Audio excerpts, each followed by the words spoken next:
जी अरुण भाई। ओम सभी को सादर नमस्ते, वंदे मातरम। आज है शनिवार, दिनांक 22 अगस्त 2023। आज है भ्राजक पित्त का विकृति विषयक शंका समाधान, भाग 22, व्याख्यान संख्या 217। आज हम चर्चा करेंगे भ्राजक पित्त विकृति क्यों होता है, तो उस पे है शंका समाधान। तो हम लोग उस पे चर्चा करेंगे, सभी श्रोतागण सुनेंगे अच्छे से। तो आइए हम ईश्वर स्तुति करते हुए आरंभ करेंगे और वैद्य जी का स्वागत करेंगे। ओम विश्वानि देव सवितदुरितानि परासुवा यद्भद्रं तन्मे आसुवा। ओम शम। वैद्य जी को बहुत बहुत धन्यवाद है। स्वस्थ समृद्ध परिवार निर्माण क्रांति में, वैद्य निर्माण क्रांति, चिकित्सा क्रांति में, आयुर्वेद विषय पर आलोचना सत्र में। तो मैं निवेदन करूंगा वैद्य जी को अपना आरंभ करें व्याख्यान। धन्यवाद। वंदे मातरम। राम राम। जी, आप सभी का बहुत बहुत हृदय से धन्यवाद है, हृदय से स्वागत है। सर्वप्रथम माता पिता को तथा श्री गुरु के श्री चरणों में माथा नत कर, आयुर्वेद के जनक भगवान धन्वंतरि जी को प्रणिपात कर, माता देवी सरस्वती जी को स्मरण करते हुए आज के चर्चा को आगे बढ़ाते हैं। सर्वप्रथम प्रतिदिनों की भांति वेदोक्त मंत्र से परमेश्वर की स्तुति करते हैं। आज का जो हमने मंत्र स्तोत्र लिया हुआ है, मंत्र विद्वानों के लक्षण और विद्वानों के कैसा आचरण होना चाहिए, इसके विषय में आज का मंत्र है। मंत्र ऋग्वेद के प्रथम मंडल के तृतीय सूक्त के सप्तम मंत्र है। मंत्र इस प्रकार के हैं। ओमा सच्चन श्रेणी धूर्तो विश्व देवास आगत दासांशो दासो सह सुतम। इसका अर्थ यह है, जो अपने गुणों से संसार के जीवों की रक्षा करने, ज्ञान से परिपूर्ण विद्या और उपदेश में प्रीति रखने, विज्ञान से तृप्त, यथार्थ निश्चय युक्त, शुभ गुणों को देने और सब विद्याओं को सुनाने, परमेश्वर के जानने के लिए पुरुषार्थी, श्रेष्ठ विद्या के गुणों को इच्छा से दुष्ट गुणों का नाश करने, अत्यंत ज्ञानवान, सत्य उपदेश से मनुष्यों के सुख के धारण करने कराने, अपने शुभ गुणों से सबको निर्भय करने वाले सब विद्वान लोग हैं। वे सज्जन मनुष्यों के सामने सोम आदि पदार्थ और विज्ञान का प्रकाश नित्य करते रहे। ये इस प्रकार से जो है, ये मंत्र की व्याख्या कही गई है। अभी इसको अच्छे से समझने का हम प्रयास करेंगे कि मंत्र में क्या कहा गया है। तो इसमें ऐसा है कि सर्वप्रथम जो है, ईश्वर यहाँ पर मनुष्य को आज्ञा देते हैं, यानी कि उपदेश करते हैं, या तो फिर ऐसा कहते हैं कि जो ऑर्डर बोलते हैं अंग्रेजी भाषा में, तो ऐसे आज्ञा करते हैं, उपदेश देते हैं। तो कहते हैं कि तुम लोग एक जगह पर अथवा इधर उधर चारों ओर भ्रमण करते हुए अज्ञानी पुरुष जहां जहां मिले, उनको जो है उनका ज्ञान रूप ज्ञान अज्ञान को दूर करके विद्या रूपी ज्ञान दे करके उन्हें विद्वान बनाना चाहिए। ठीक उसी प्रकार केवल विद्वान का अर्थ ये नहीं केवल कोई वेद पढ़े तो वो विद्वान है, कोई उपनिषद पढ़े तो वो विद्वान है, केवल दर्शन पढ़े तो वो विद्वान है, ऐसा नहीं है। विद्वान वेद्य को भी विद्वान कहा जाता है, क्योंकि जो आयुर्वेद को पढ़ते हैं वो भी विद्वान ही कहा जाता है, क्योंकि ये भी वेद्य से ही वेद्य ही संगत ही है। इसीलिए कहा जाता है कि वेद्य का भी कर्तव्य है कि कभी एक जगह कभी न रुके, जहाँ वो हर जगह वो घूमते रहे प्रतिदिन। नदी जैसे नदी का जल घूमता रहता है, चलता रहता है, प्रवाहित होता रहता है, तो वेद्य का भी कर्तव्य है कि वो घूमता रहे। जो वेद्य आयुर्वेद विद्या को शिक्षा के लिए उत्साहित हो, तो उसे भी जो है उससे ज्ञानित करे, या तो आपके पास जो विद्या है तो उस विद्या से जो है उसको आप ज्ञानित करिए, और जो है आप उसे स्वस्थ रखिए, मानसिक रूप से, शारीरिक रूप से, वाणी वचन के आधार पर भी उसे श्रेष्ठ मतलब सुस्त रखें। उसके बाद में धर्म और श्रेष्ठ शिक्षा युक्त होकर के अच्छे अच्छे कर्म उसको मतलब कैसे करेंगे, मतलब धर्म के रथ पर उसको कैसे चलना है, कर्म के पथ पर कैसे चलना है, ज्ञान को कैसे धारण करना है, योग से कैसे अपने चित्त को लयित करना है, ये सब जो है जितने सारे विद्याएं हैं हमारे भारतवर्ष में, इससे ज्ञानान्वित करके उसे आगे की ओर बढ़ना चाहिए। इस प्रकार से जो है परमेश्वर हमें इस मंत्र में हमें आज्ञा करते हैं। तो ये तो था हमारा आज का ये सूत्र तो नहीं, एक वेदोक्त मंत्र था। अभी हम सूत्र के ऊपर चर्चा करेंगे। जैसे कि आप लोग जानते हैं, आज भ्राजपित्त विकृति पर जो है शंका का समाधान है, मतलब मानसिक विकृति जन्य भ्राजपित्त विकृति होने पर शंका का समाधान है। आज के सत्र का इस प्रकार से इसका नामकरण है। तो इसमें देखेंगे कि मानसिक विकृति और भ्राजपित्त ये दोनों के साथ में जो संयुक्त हुए, वो आज हमने मतलब ऐसा सूत्र आप लोगों के सामने मतलब लेके आए हैं। और ग्रंथ का नाम है स्वस्थ व्रत। कैसे हमें स्वस्थ रहना है इसके विषय में इसका एक सूत्र हमने लिया हुआ है। तो कहा गया है, चत्वारि घोर रूपाणि संध्या काले परित्यजेत, आहारम मैथुनम निद्रा स्वाध्यायम च विवर्जयेत। आहारात जायते व्याधि मूढ़र्गर्भस्य मैथुनात्, अलक्ष्मी शयनात् च एव स्वाध्यायात आयुषः क्षयः। इसका अर्थ यह है, संध्या के समय में, संध्या का समय अर्थात जो एक समय का दूसरे समय का जब मिलन का समय होता है, उसे संधि काल कहा जाता है। तो संधि काल को संध्या कहा जाता है।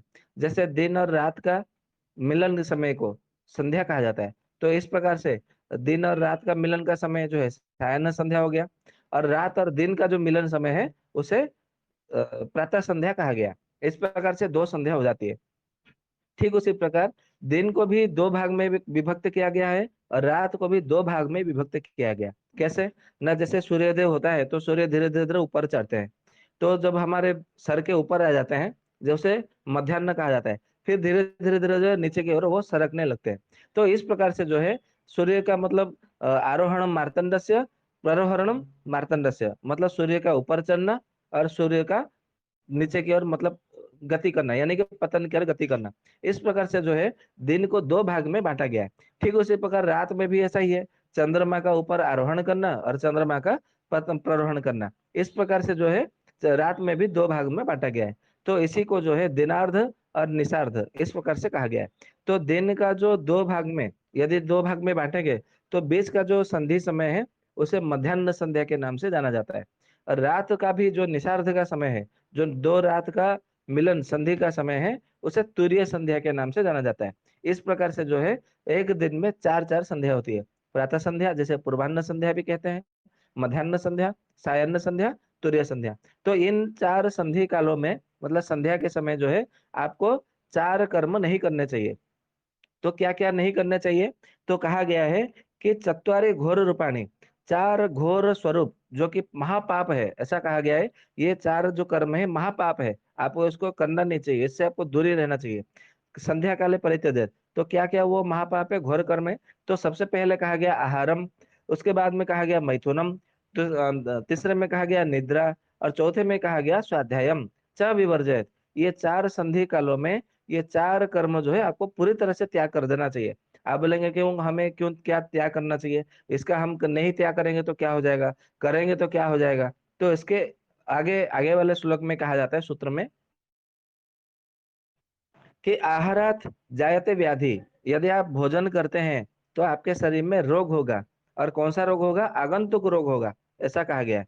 फिर उसके बाद में कहते हैं कि मूढ़ गर्भस्य मिथुनात्, यदि आप मैथुन करते हैं और वो गर्भ धारण होता है, तो उसमें से जो है ना असुर संज्ञक, धनुज संज्ञक संज्ञक, दानव संज्ञक या तो राक्षस संज्ञक जो है संतान उत्पन्न हो गई। तो आजकल तो यही हो रहा है ना, क्योंकि आजकल किसी को ना समय का पता है। पहले जब किसी के मतलब संतान के लिए उत्पत्ति करते थे, तो 2-3 महीने से पहले, 100 दिन पहले, कम से कम 100 दिन पहले वैद्य से जाके मिलते थे कि वैद्य जी हमें संतान उत्पन्न करनी है, हमें अपने वंश को आगे बढ़ाना है, हमारे लिए मार्गदर्शन करें। तो वैद्य जी के मार्गदर्शन अनुसार जो है वो आगे बढ़ते थे। तो इस प्रकार से हमने कई बार कहा है कि औषधि बेचने के लिए वैद्य नहीं है, वो तो रसायन सेवन कराने के लिए वैद्य है, पंचकर्म चिकित्सा कराने के लिए वैद्य है, आपके वंश को अच्छे से बढ़ाने के लिए, समृद्धिशाली बनाने के लिए, और एक नए राष्ट्र का, एक अच्छे राष्ट्र का, यदि राम राज्य का स्थापना करने के लिए यदि हम चाहेंगे, तो उसकी सबसे बड़ी भूमिका है जो वैद्य का होगा। क्योंकि वेद बिना वैद्य के आपकी राम राज्य की स्थापना हो ही नहीं सकता। ये इसमें मतलब कभी चर्चा करेंगे तो इसका पूरे रहस्य, पूरे उसके जो है उसमें हम देखेंगे कि उसके मतलब क्या मतलब होता है। तो उसके बाद में कहते हैं कि अलक्ष्मी शयनात् च एव, यदि कोई इन चार संध्याओं के समय में यदि सोते हैं तो अलक्ष्मी यानी कि उसके शरीर में रोग होंगे, या तो उसे मतलब अशांत होगा उसका जीवन, या तो जिस प्रकार से जो है एक प्रकार से अलक्ष्मी यानी कि उसका सौंदर्य नष्ट होगा, शोभा नष्ट होगा, यश नष्ट होगी, नष्ट होगा, कीर्ति नष्ट हो जाएगा, धन संपत्ति की नष्ट होगा, शांति नष्ट होगा। इस प्रकार से जो सुख सौभाग्य होते हैं, ये सबको लक्ष्मी के रूप में लिया गया है। तो आपका श्रेयहीन हो जाएंगे, विद्याहीन होगा, बुद्धिहीन होगा, ज्ञानहीन होगा, क्योंकि ये सब लक्ष्मी यानी कि स्त्री में ही मतलब आ जाते हैं। तो यहाँ पे कहा गया अलक्ष्मी शयनात् चैव, इसीलिए जो तुरीय संध्या के समय में भी जो सोते हैं, तो उनको भी उनके भी भाग्य में उनके भी भाग में और भाग्य में दोनों में जो है लक्ष्मी का थोड़ा युक्त होता है। उसके बाद में कहते हैं स्वाध्यायात आयुषः क्षयः, यदि इन चार संध्या काल में यदि आप स्वाध्याय यदि कुछ पढ़ते हैं तो जो है आपकी आयु का क्षय होता है। तो आजकल देखेंगे तो विद्यालयों में जितने सारे विद्यालय है, महाविद्यालय है, तो सब क्या करते हैं, मध्याह्न संध्या के समय में पढ़ाई करते हैं। प्रातः संध्या में भी देखेंगे जितने सारे ट्यूशन है, प्रातः संध्या के समय पढ़ाई के लिए जाते हैं। कहीं कहीं पे 6 बजे, कहीं पे 5 बजे भी उठ करके मतलब ट्यूशन मतलब करते हैं, आरंभ करते हैं। संध्या के समय तो सायन संध्या तो हर किसी मतलब हर शहर में, हर गांव में सब पढ़ाया जाता है। और अर्धरात्र के समय तो सारे सोते रहते हैं, या तो फिर मोबाइल से ऑनलाइन मतलब कुछ ना कुछ देखते रहते हैं, पढ़ते रहते हैं।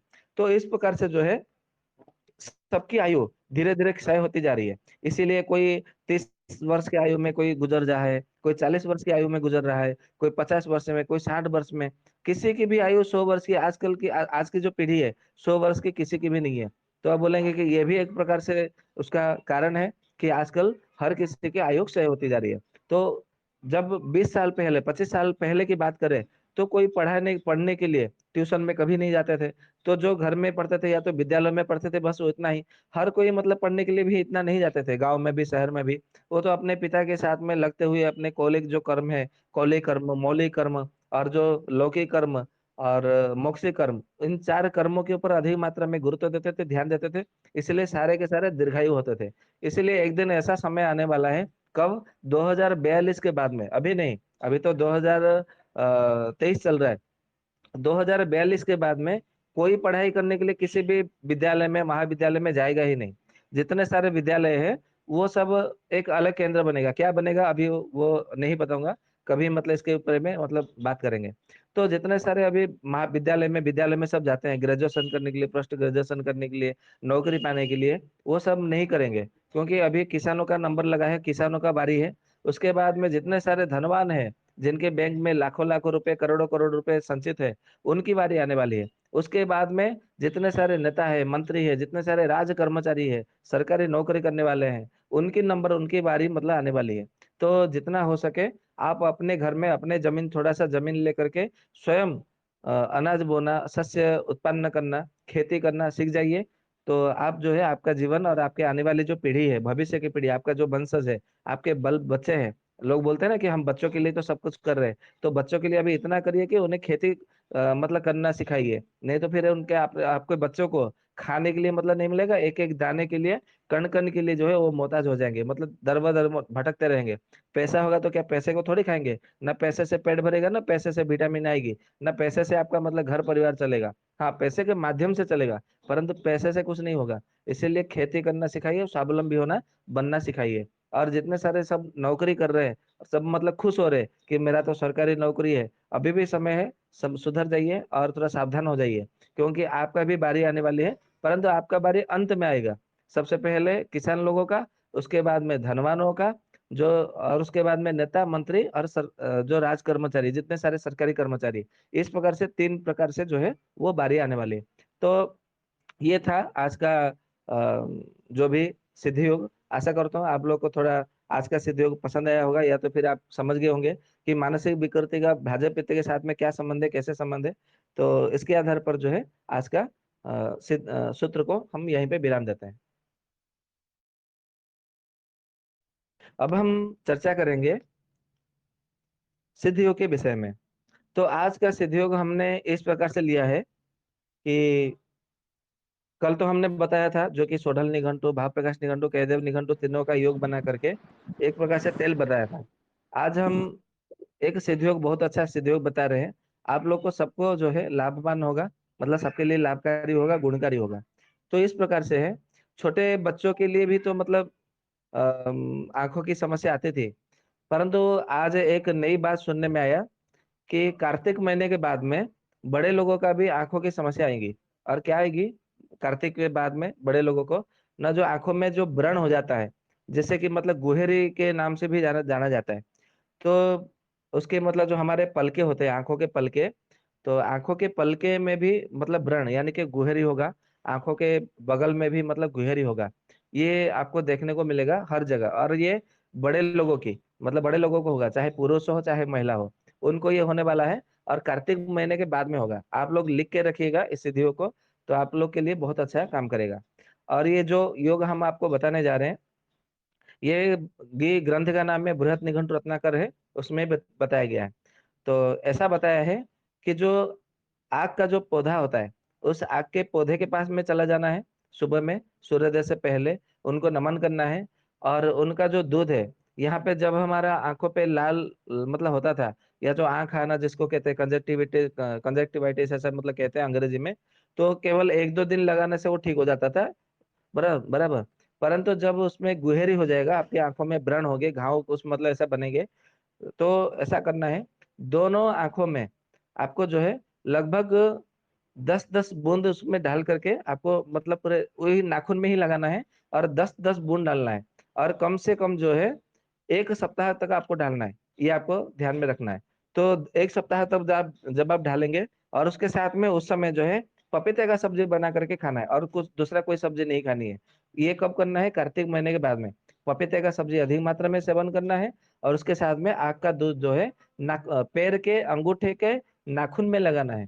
ठीक है, नियम वही है। यदि आपके दाहिने पैर दाहिने आंख में गुहेर आया है हुआ है, तो बाएं पैर के मतलब बाएं पैर के अंगूठे के नाखून में लगाना है। यदि बाएं आंख में गुहेरी हुआ है, तो दाहिने पैर के अंगूठे के नाखून नाखूनों में आपको लगाना है। ऐसे 1 सप्ताह तक लगाना है। और यदि बिना लवण का मतलब लवण रहित भोजन करेंगे, तो फिर जल्दी आपको परिणाम मिलेगा। या तो फिर सेंधा नमक का प्रयोग कर सकते हैं अपने भोजन में। तो ये बहुत अच्छा प्रयोग है, आप उसको कर सकते हैं।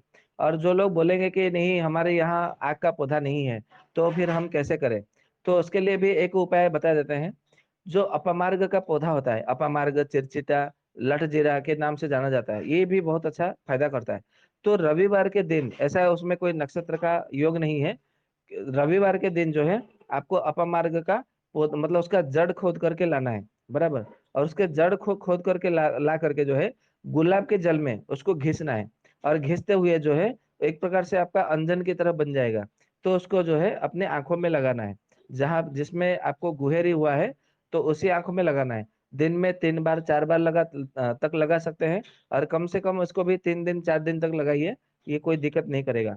तो आंखों के जो गुहेरी होने वाला है भविष्य में, उसमें पूरी तरह से जो है पूरा ठीक हो जाएगा।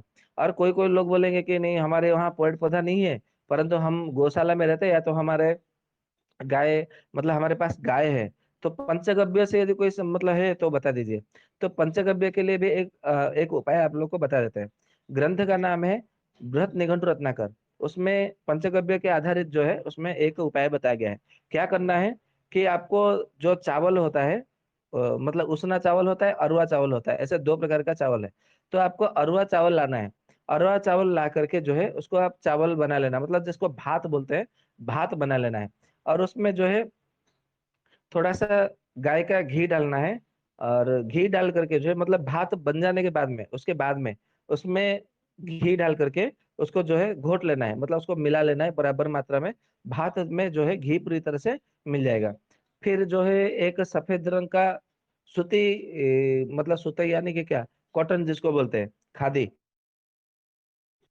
तो सूती कपड़ा लेकर के आना है सफेद रंग के। और उसमें जो भात और घी जो आपने मिलाया हुआ है, मतलब घी जो भात में मिलाया है, उस भात को आपको उसमें डाल देना है। और उसके ऊपर जो है फिर दूसरा आपको मतलब कपड़ा तो है उसमें डाल देना है, बिछा देना है। और इसको जब बिछाने के मतलब उसको एक तरफ से पोटली जैसा बन जाएगा, मतलब एक तरह से इसको उपनाहा जैसा बन जाएगा, पट्टी जैसा ये बन जाएगा। तो उसको हल्का जब गुनगुना रहे, एकदम ज्यादा गुनगुना नहीं, हल्का गुनगुना, जितना कि अपने आपकी आंखें सहन कर सके, उतना ही मात्रा में उसको गर्म थोड़ा सा गुनगुना रहे। फिर जो है आपको अपनी आंखों को बंद करके, मतलब पलके गिरा करके, खुले आंखों से नहीं, पलके गिरा करके बंद आंखों में इसको पट्टी लगा दीजिए। और इसको पट्टी लगाने के बाद में देखेंगे थोड़े ही समय के बाद में जो है आपको बहुत गहरी नींद आने लगेगी। तो जब गहरी नींद आने लगेगी तो उनको सोने के लिए छोड़ देना है, मतलब बिस्तर में सोने के लिए छोड़ दे। जब वो मतलब उनकी आंखें खुलेगी, मतलब नींद टूटेगी, मतलब ऐसे ही उसको बंधा हुआ ही उनको सोने के लिए छोड़ देना है। जैसे ही उनकी आंख खुलेगी, नींद टूटेगी, तो देखेंगे कि उनका लगभग जो है 50% तो उनको पूरा आराम मिल जाएगा। तो ऐसा एक दिन में एक ही बार करना है। इस प्रकार से लगभग जो है 4 दिन 5 दिन तक करना है। तो जो आंखों में जो गुहेरी होंगे वो भी मतलब बिना किसी औषधि के, केवल इसका लेप लगाने मात्र, लेप क्या, इसको पट्टी, इसको उपनाह मतलब कहा जाता है। तो इसको पट्टी लगाने से भी जो है आंखों में आपका जो गुहेरी है वो नष्ट हो जाएगा पूरी तरह से। तो इस प्रकार से मतलब कहा गया है। तो आशा करता हूँ आज की सिद्ध योग आप लोग को बहुत अच्छा पसंद आया होगा, और आप इसको प्रयोग करेंगे तो निश्चित रूप से भविष्य में आप स्वस्थ हो सकते हैं। तो इस प्रकार से था आज हमारा सिद्ध योग। जी तो नमस्ते ठीक है। वैद्य जी। हाँ जी, नमस्ते। इसमें एक चीज जोड़िएगा, फिर प्रश्नोत्तरी करेंगे कि जो आपने आग का दूध लगाने को कहा, बाद में कहा पपीते खाना है, ठीक है। हाँ हाँ तो ये पपीते खाने का रहस्य क्या है और मैं ये निवेदन करूंगा, जब भी कुछ ऐसी चीजें जब बताते हैं तो ऐसे खाने के लिए आपने बता दिया, समझ में आ गया हाँ खाना है, व्यक्ति ठीक भी हो जाएगा। लेकिन जो समझने वाला व्यक्ति है, जो वैद्य है, वो इसके पीछे का रहस्य नहीं समझ में आएगा उन्हें। तो जब भी कुछ ऐसी चीजें हो तो साथ में कुछ रहस्य भी वहाँ पे आप जोड़ दिया करें, बातचीत कप के आधार पे या कुछ भी, तो वहाँ पे समझने में आसानी रहेगी कि उसके पीछे का रहस्य क्या है। क्योंकि मैं ऐसा देखता हूँ जितने भी सिद्धियों के ग्रंथ हैं, या बृहत निघंटु रचनाकार हो, माधव जो भी अन्य जो ग्रंथ हैं, जैसे राज निघंटु है, कैदेव निघंटु है, ठीक है, जितने भी निघंटु हैं, सब में देखते हैं योग तो लिखा है, अच्छा ये करने से ये ठीक हो जाएगा, लेकिन उसके पीछे का रहस्य उसका नहीं लिखा रहता है कहीं पे भी। तो कम से कम जो भी चीज़ आप बता रहे हैं तो वहाँ पे थोड़ा सा रहस्यों का भी उजागर वहीं पे साथ साथ कर दीजिए, तो लगता है बड़ा अच्छा रहेगा श्रोताओं को समझने में। क्या जी। जैसे अभी पपीते खाने का क्या रहस्य है, ऐसे तो फिर हाँ, छूट जाएगा। मैं जी। बता देता हूँ, बता देता हूँ। जब हमारे आंखों में क्या होता है, आलोचक पित्त के आधार पर वहां पे रहती है। तो और पपीता जो है हमारा रंजक पित्त, आलोचक पित्त और भ्राजक पित्त नहीं, आलोचक पित्त, रंजक पित्त और पाचक पित्त, ये 3 पित्तों के ऊपर उसका पपीता का बहुत उसमें मतलब भूमिका रहती है। तो जब हम पपीता को छोड़ करके यदि हम दूसरे किसी भोजन का मतलब करेंगे, तो जो है हमारा आंखों का जो पित्त बढ़ जाएगा, आलोचक पित्त। और आलोचक पित्त के साथ में जब हमारा आलोचक पित्त और ये तर्क कफ जब उसमें मतलब बिगड़ जाएगा, तो फिर जो है हमें वहां पे दिक्कत होगी। और उसके साथ में और क्या मतलब रहेगा, तो उदान वायु का भी बड़ी भूमिका रहती है। तर्क कफ जब आलोचक पित्त विकृत होता है, तो तर्क कफ भी विकृत होता है और उदान वायु भी विकृत होता है। तो आप ऐसे कोई भोजन मतलब कर लिया, पथ्य पथ्य का जानकारी नहीं है, तो उसके लिए एक ही मतलब कहा जाता है कि केवल 1 सप्ताह तक जो है आपको केवल पपीता खा करके रहना है। पपीते की सब्जी बना करके पेट भर के आप खाओ, कोई दिक्कत नहीं। भले आपको बार बार भूख लगे, दिन में 4 बार 5 बार भोजन करो, वो आपको औषधि की तरह, भेषज की तरह मतलब होगा, वो काम करेगा। उसको भोजन के हिसाब से नहीं माना जाएगा, उसको रोग का पथ्य के आधार पर उसको ग्रहण किया जाएगा, स्वीकार किया जाएगा। तो आप उसको बार बार भोजन आपको हजम हो गया, फिर से दोबारा भूख लगे तो दोबारा आप एक कटोरी भर के, एक थाली भर के खा सकते हैं, कोई दिक्कत नहीं है। आप उसका कर सकते हैं। और उसमें आप चाहे तो सरसों जो भी मतलब जो छुक लगाते हैं, छुक लगा करके आप उसको खा सकते हैं, कोई इसमें दिक्कत नहीं है। हाँ, उसमें जो लवण खाने के लिए मना किया गया है, क्योंकि हमारे आलोचक पित्त यदि विकृत हुआ है, आंखों की कोई समस्या है, यदि आप लवण रस का अधिक मात्रा में सेवन करते हैं तो आंखों के रोगों को और बढ़ा देता है। ये उसका रोग के मतलब कारण के ऊपर मतलब बताया गया है। इसलिए हमने यहाँ पे बता दिया कि लवण का आपको सेवन नहीं करना है, और केवल पपीते को छोड़ करके दूसरे कोई चीजें नहीं खानी है। क्योंकि जब किसी की आंख के कोई भी प्रकार के रोग हो, जो 98 प्रकार के मतलब कहा गया है माधव निदान में या तो सुश्रुत संहिता में, तो आंखों के कोई भी समस्या हो, रोग हो, तो उसमें पपीता का जो, पपीता को सबसे श्रेष्ठ पथ्य माना गया है। सबसे श्रेष्ठ पथ्य यानी कि सर्वश्रेष्ठ पथ्य, सर्वोत्तम पथ्य। तो आप यदि आपको मालूम नहीं है कि इसको अभी क्या पथ्य बताओ, क्या पथ्य बताओ, तो रोगी को बोल दो भाई तो एक सप्ताह के लिए तो केवल पपीते की सब्जी खा बस, और दूसरा कोई चीजें मत खा। तो पपीते का सब्जी हर जगह जो है बड़े सरलता से, सहजता से, सुगमता से प्राप्त हो जाती है। और हर किसी की बड़ी पसंद मतलब पसंद होती है कि हाँ पपीता तो बहुत अच्छा लगता है, स्वादिष्ट लगता है। हाँ, पपीता तो हम खाते ही है, खा लेंगे, कोई दिक्कत नहीं, एक सप्ताह की तो बात है। तो इस आधार पर जो है पपीता हमने कहा है, और इसमें कोई रहस्य नहीं है। क्योंकि आलोचक पित्त का पथ्य के आधार पर होता है, नेत्र रोग का पथ्य के आधार पर उसको माना गया है। ठीक है भैया। पपीते की सब्जी में कच्ची का खाना उचित है या पके हुए पपीते पपीते का सब्जी? पका हुआ पपीता का सब्जी कैसे बनेगा? वो तो फिर वो आपके पाचन पित्त को ही विकृत कर देगा। कच्चे पपीते की ही सब्जी खाना है। अच्छा, मैंने कई बार देखा है पके हुए पपीते की भी सब्जी हमने व्यक्तिगत घर में खाया है बनता हुआ, भले ना पता हो घर वाले को, लेकिन पके हाँ, पपीते की भी सब्जी मैंने खाया था, इसलिए पूछ रहा हूँ। पका हुआ पपीता का सब्जी खाने से जो है भेषज रत्नावली में और चरक संहिता में विरुद्धाहार के अंतर्गत उसमें वो बताया गया है कि जो पके हुए फलों का ऐसे ही सेवन ना करके, जो उसको यदि सेवन करके मतलब उसको पका करके सेवन करते तो उनका पाचन पित्त विकृत हो जाता है। इसीलिए कभी भी पका हुआ पपीते की सब्जी नहीं बनानी चाहिए। जी, ठीक है। ठीक है, अन्य ठीक है। श्रोता जी जी। जी, आपने बताया ये केवल कार्तिक में होती है, पर मेरे बेटे के तब तक 2 बार हो चुकी है, तो अन्य मास में नहीं लगा सकते क्या? नहीं नहीं, आपने समझा नहीं। मतलब हमने कहा है ये अधिक मात्रा में चारों ओर मतलब होगा। अभी किसी किसी को एक दो को हुआ तो बात अलग है। कार्तिक महीने बाद में चारों ओर से जो है एकदम महामारी जैसे मतलब वो फैल जाएगा। उसके आधार पर हमने कहा है। जी, वो तो मेरे समझ में आ गया, पर अभी जो वर्तमान में होती है, मेरी गुड़िया की भी होती है और बेटे की भी होती है, ठीक है, आप तो मैं इसको लगा सकती हूँ बेझिझक क्या? करिए। बिल्कुल लगा सकते हैं, कोई दिक्कत नहीं है, आराम से लगाइए। जी। हेलो। ठीक है, लगाइए और उसका अनुभव भी बताइए। जी भैया। ठीक है जी। हाँ, तो अभी सत्र को फिर आरंभ करें। जी, जी। जी, वैद्य जी, मैं पहला प्रश्न करता हूँ जो आपके व्याख्यान से संबंधित है। आवाज़ तो आ रही है ना आज? यह साफ साफ आ रही है, भगवान करे आपकी आवाज ऐसे ही प्रतिदिन आए। आशीर्वाद, आशीर्वाद। जी, मैं बोलता हूँ। नारायण। जी। ऐसा है, आपने रक्तदान के बारे में बोला था कि मैं प्रश्न तैयार किया हूँ कि रक्तदान करने के पश्चात मन विकृत होता है, फिर भ्राजक पित्त विकृत हो जाता है, ये कैसे होता है इसके बारे में बताइएगा। आगे लिखा हूँ, वात पित्त कफ के आधार पर समझाएंगे इसको। मुझे लगता है आपने जितने मन के विकृत का लक्षण बताया है, फिर उसके बाद भ्राजक पित्त विकृत होता है, इसको वात पित्त कफ को जोड़कर आप यदि बताए तो समझ में और अच्छे से आता और चिकित्सा कर्म में अति लाभ होगा कि ये रक्तदान जो करते हैं जी कैसे होता जी है, विकृत बोलिए। करने से किसके पीछे का क्या रहस्य है? हाँ, आयुर्वेद में रक्त मोक्षण क्रिया करने के लिए कहा गया है। रक्त का दान देने के लिए किसी को नहीं कहा गया है। क्योंकि हमारा जो भारतवर्ष है ये अध्यात्म का मतलब अध्यात्म को अधिक मात्रा में महत्व दिया जाता है। पाप और पुण्यों को अधिक मात्रा में गुरुत्व दिया जाता है, महत्व दिया जाता है।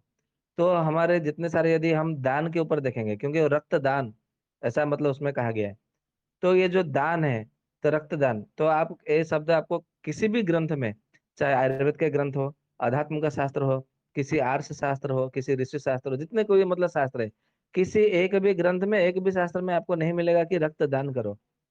बराबर।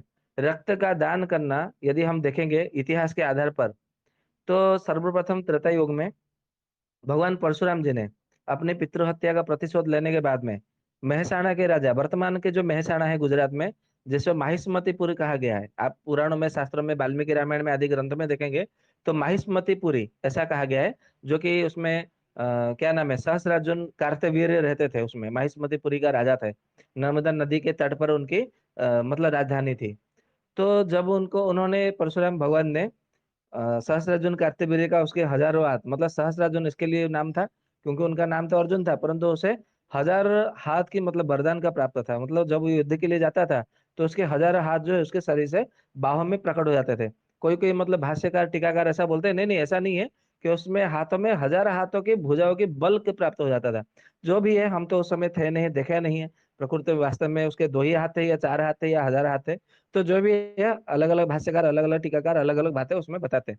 तो सहस्त्रार्जुन जो कार्तवीर्य अर्जुन है, सहस्त्र बाहु है, ऐसा कहा जाता है। उनके वध करने पश्चात भगवान परशुराम जी ने सबसे पहले उनके रक्त से उन्होंने जो है तर्पण किया था, अपने पितरों का तर्पण किया था। और वो कुंड आज भी, परशुराम कुंड जो है गुजरात में आज भी विद्यमान है, क्योंकि हम उस जगह पे गए हैं। जब हम 14 वर्ष गुजरात में रहे थे, उस समय हम एक ही बार गए थे। अभी वो जगह का नाम भी याद नहीं है वो कौन सी जगह है, परंतु हम गए हैं।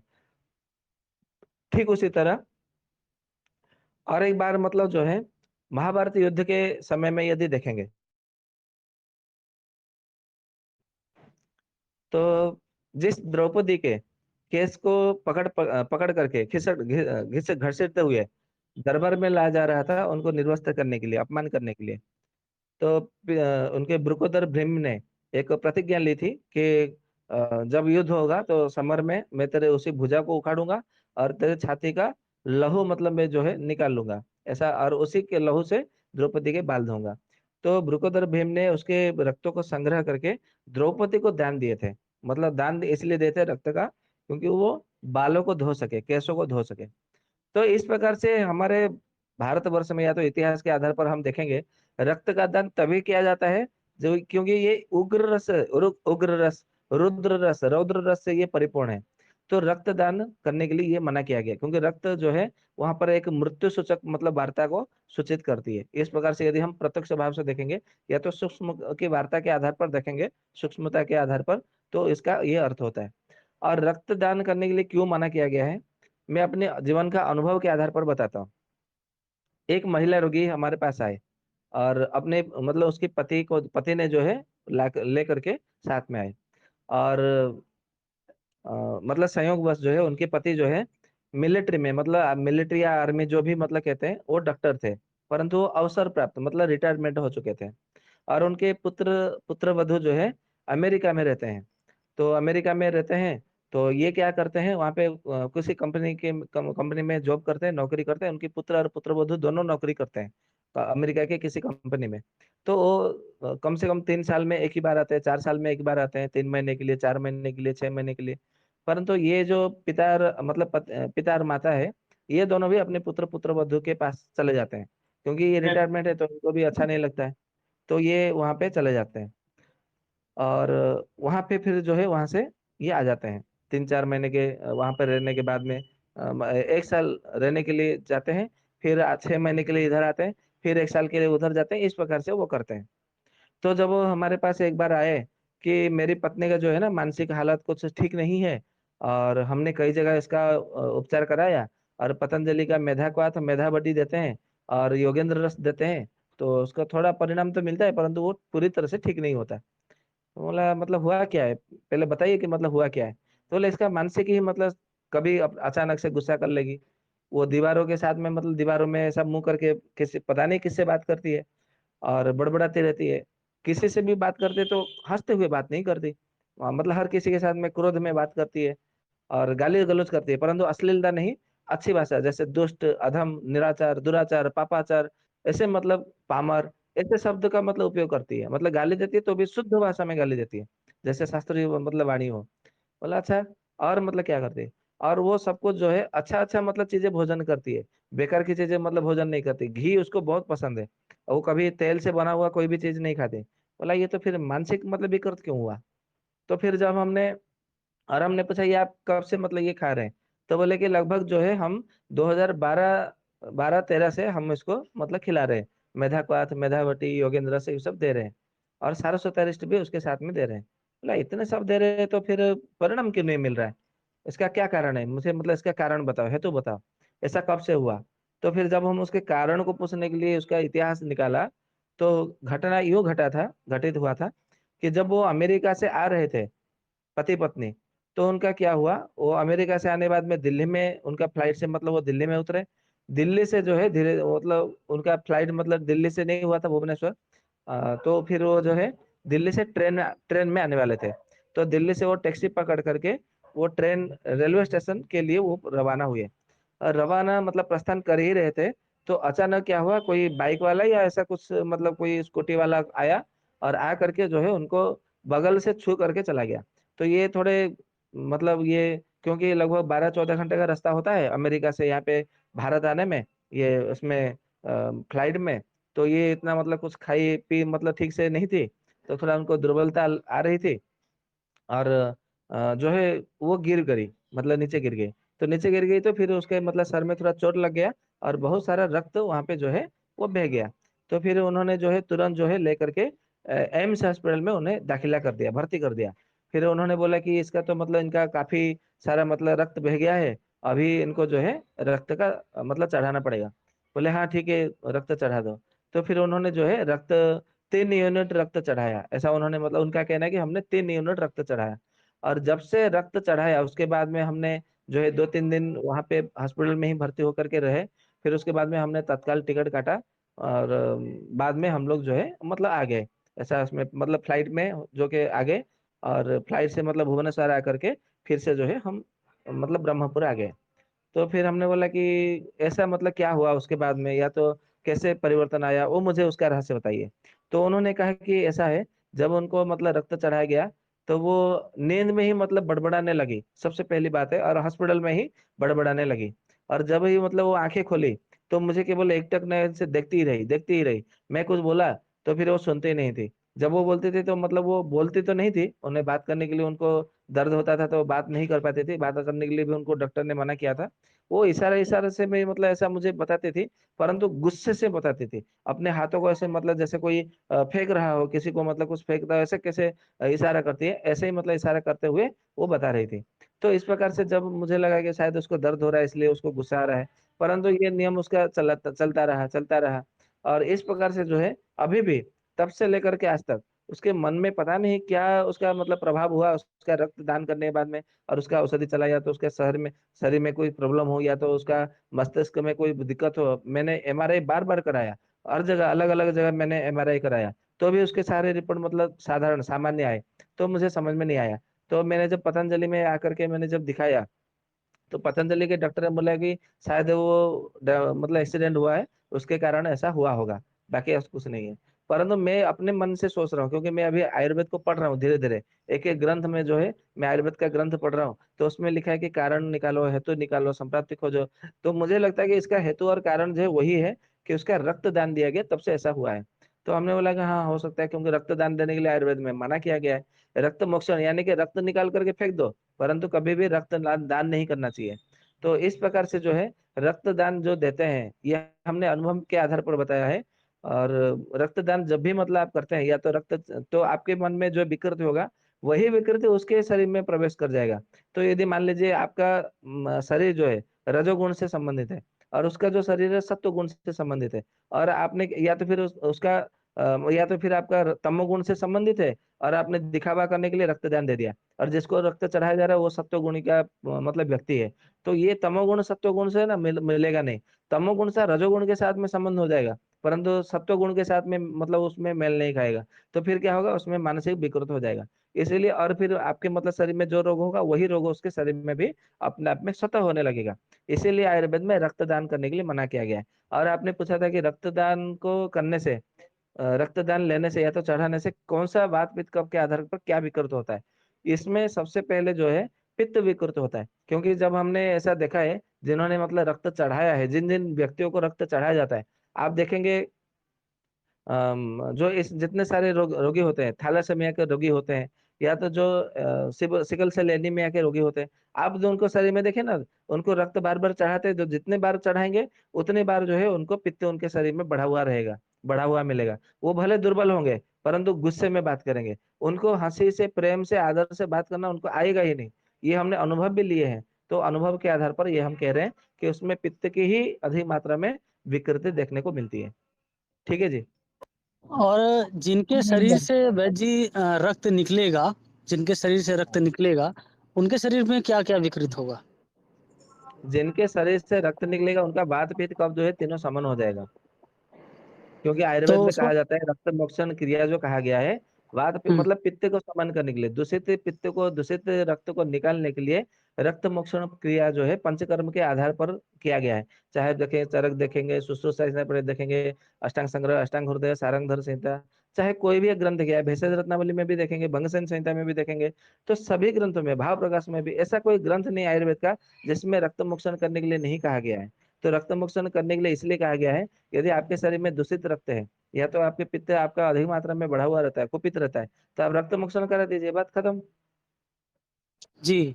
लेकिन मेरा प्रश्न ये था, ठीक है, जिसका रक्त विकृत है उसके लिए मोक्षण सही है। जैसे कि जो व्यक्ति दान करते हैं तो मेडिकल चेकअप में पहले वो व्यक्ति कहते हैं स्वस्थ है कि नहीं, कोई रोग है कि नहीं। जो व्यक्ति स्वस्थ होता है मतलब दान वही करते हैं जो व्यक्ति स्वस्थ है। जब कोई स्वस्थ व्यक्ति रक्त निकाल रहा है तो उनके अंदर तो विकृतियां आएगी ना, तो उनके अंदर क्या क्या बातचीत कब के आधार पे होगा? जैसे जो दान कर रहा है तो स्वस्थ व्यक्ति दान कर रहा है, तो उनको क्या क्या दिक्कतें आएंगी? सबसे पहले मुझे आप बताइए, मैं आपको एक प्रश्न यहाँ पे कर रहा हूँ। वो तो आप तो बता रहे हैं एलोपैथी मेडिकल साइंस के आधार पर बता रहे हैं, ये प्रश्न है, आयुर्वेद के आधार पर नहीं है, आयुर्विज्ञान के आधार पर नहीं है। ठीक है। दूसरी बात ये है कि जो स्वस्थ के लिए वो परीक्षण करते हैं, कोई व्यक्ति स्वस्थ है उसकी परिभाषा क्या है, उसका प्रमाण क्या है कि वही व्यक्ति स्वस्थ है, मुझे ये बताइए आप। आपने बताया ना, मन आत्मा इंद्रिय ये सब संतुलित होना चाहिए आयुर्वेद के हिसाब से, तो वो स्वस्थ माना जाता है, जो एक श्लोक मेडिकल है। साइंस ने मेडिकल साइंस ने आज तक मन आत्मा को आज तक स्वीकार नहीं किया है। नहीं नहीं नहीं। तो फिर ठीक जब है। वो मन और आत्मा को स्वीकार नहीं किया तो फिर उनके पास में ये क्या प्रमाण है कि वो व्यक्ति स्वस्थ है, चलो इसको रक्त चढ़ा दो। क्योंकि वो तो आधा अधूरा ज्ञान हुआ फिर। चरक जी ने कहा ठीक है है। कि ठीक है। अर्ध ज्ञान तक ज्ञान है। ठीक है। ठीक है, मैं इसलिए बोल रहा हूँ कि जैसे जितने भी जगह रक्तदान होता है, व्यक्ति रक्त हाँ निकाल, जैसे मैं हूँ, अभी मुझे कोई रक्त दे, मुझे ना पता हो तो मैं किसी को रक्त देने के लिए गया, मैं रक्त निकाल दिया, अभी अभी मैं ठीक दिख रहा हूँ, अपने आप में महसूस कर रहा हूँ, मैं स्वस्थ हूँ, मानता हूँ, तो मैंने रक्त दिया किसी को, तो अब क्या मेरे अंदर बातचीत कब का समन हो जाएगा या विकृतियां कुछ आएगी? मैं ये प्रश्न कर रहा हूँ बस, छोटा सा। आपके आपके शरीर में यदि विकृत है, मतलब पित्त विकृत है, कफ विकृत है, तो समन नहीं होगा। वात विकृत है वो समन नहीं होगा। केवल पित्त विकृत है तो वही समन होगा। अच्छा अच्छा अच्छा। लेकिन नुकसान कुछ नहीं होगा, वो रक्त निकालेगा ऐसे में, तो ये आपका कहने का तात्पर्य ये हो रहा है? हाँ, मतलब आती आपके शरीर में पित्त विकृत है तो आपको कोई नुकसान नहीं होगा। यदि आपका पित्त विकृत नहीं है, पित्त अपनी सम अवस्था में है, यदि आपने रक्तदान दे दिया, तो भी आपका पित्त क्षीण जनित जो है आपको रोग होने की संभावना है। यानी कि पित्त आपका विकृत हो जाएगा। जिनका बात भी कब तीनों संतुलित है, अगर वो व्यक्ति रक्त हम्म, निकालता है तो उनके अंदर क्या तो क्या पित्त होगा? विकृत हो पित्त विकृत हो अच्छा, जाएगा। बात और कफ में कुछ नहीं आएगा? नहीं, उसमें कुछ नहीं होगा। अब पित्त विकृत होगा अच्छा। तो वात का तो भूमिका रहेगा ना, क्योंकि पित्त विकृत होता हाँ। है तो वात विकृत होता है, वात विकृत होता है पित्त विकृत होता है। वो तो ठीक एक है। दूसरे के साथ में संबंध बना रहता है। ठीक। अर्थात इससे ये तात्पर्य निकला कि अगर संतुलित है हमारा शरीर बातचीत कफ के आधार पे, रक्त निकालते हैं तो पित्त विकृत होगा और उसके साथ बात हो सकता है, लेकिन कफ संतुलित रहेगा, कफ में परिवर्तन कोई दिक्कत नहीं आएगा। जी जी। जी। ठीक है। बैद जी, एक हमारा क्वेश्चन है। अभी एक हाँ साल जी, में हमने बोलिए। 3 बार ब्लड डोनेट कर दिया है, तो इससे क्या सप्त धातुओं पे कोई असर पड़ेगा हमारे शरीर पे? क्योंकि तीसरी बार ब्लड डोनेट करने पे हमारे शरीर में थोड़ा सा वीकनेस महसूस हो रहा है। अभी 1 हफ्ते पहले हमने दान किया था, तो परिस्थितियां ऐसी हो गई कि साल में मैंने 3 बार ब्लड डोनेट कर दिया, तो अभी मुझे क्या करना चाहिए? आप अपने शुक्र धातु को बढ़ाने के लिए प्रयास करना चाहिए, क्योंकि ये जो रक्त बनता है हमारे शरीर में, ये शुक्र जी धातु से ही आधार पर ही मतलब बनती है। बराबर। मतलब ऐसा तो जी कहा जाता है रसात रक्त। रसात रक्त मतलब रस धातु से रक्त बनती है। परंतु यदि किसी का शुक्र धातु यदि गड़बड़ है, विकृत है, दुर्बल है, तो भी उसका रक्त धातु कम बनने लगेगा। क्योंकि सबसे अधिक शक्ति जो है शुक्र धातु को निर्माण में ही लगा मतलब लगता है। जैसे मैं आपको एक उदाहरण बता दूं। जैसे आप कोई घर में किराए के मकान में रहते हैं, आपका भले कितना रोजगार हो, कितना आपका बचता है, बचत कितनी होती है, आप क्या भोजन करते हैं, आप भोजन करते हैं या उपवास रहते हैं, उससे कोई मतलब नहीं है।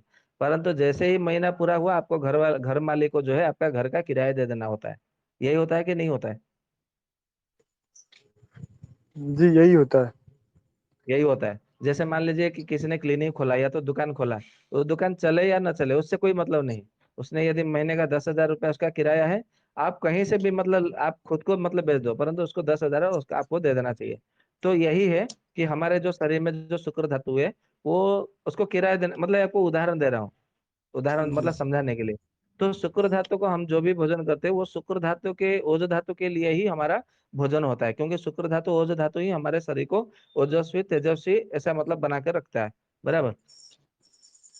जी, यदि अभी हमने आपका खजूर और आपका भोजन में हमने हाँ खजूर और स्पारुलिना एक आता है, एक शैवाल होती है, उससे दवा बनता है। तो दोनों लेने पर 1 हफ्ते में मेरा एचबी लेवल ठीक ठाक बढ़ा, और अभी वीकनेस तो दूर है। तो अभी के लिए अश्वगंधा सता और मूसली इस्तेमाल करें शुक्र धातु बढ़ाने के लिए, तो अच्छा होगा। नहीं, अश्वगंधा अभी वर्तमान समय में नहीं ले सकते। अश्वगंधा, सफेद मूसली, मूसली, सेमुल मूसली, ये सब अभी जी सेवन करने के लिए मना किया गया है। आप चाहे तो जी अभी गोखरू ले सकते हैं, गोखरू का काढ़ा शुंठी के साथ में लीजिए, तो भी उसमें आपका शुक्र धातु बढ़ेगा, और रक्त का जो धातु के साथ में आपका जो दुर्बलता ही है वो दूर हो जाएगा। जी धन्यवाद। जी, राम राम। राम राम। जी, अन्य श्रोतागण का भ्राजक पित्त से संबंधित प्रश्न है क्या? अगर जी है तो करिए।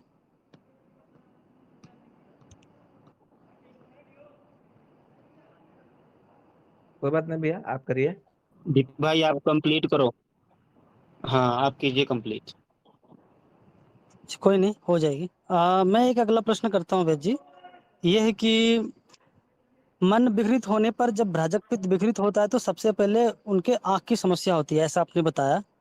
ये तो जी, समझ आ गया, परंतु ये क्रिया होता कैसे है ये बताइएगा। इसी प्रकार मन विकृत होने पर जब भ्राजक पित्त विकृत होता है तो और भी अन्य अन्य लक्षण आपने बताया है इसी की तरह, तो ये विकृत की प्रक्रिया होता कैसे कैसे है? जी। आपके मन में जब कुछ समस्या होती है, तो मन किसके ऊपर राजा है? मतलब मन का किसके ऊपर प्रभाव पड़ता है हमारे शरीर में? ऐसे तो पूरे शरीर में तो प्रभाव पड़ता है, परंतु सबसे अधिक प्रभाव किसके ऊपर पड़ता है? दृष्टि पर व्यक्ति रोने लगता है, आंखें उसकी मुरझाने लगता है, ऐसा महसूस करता है।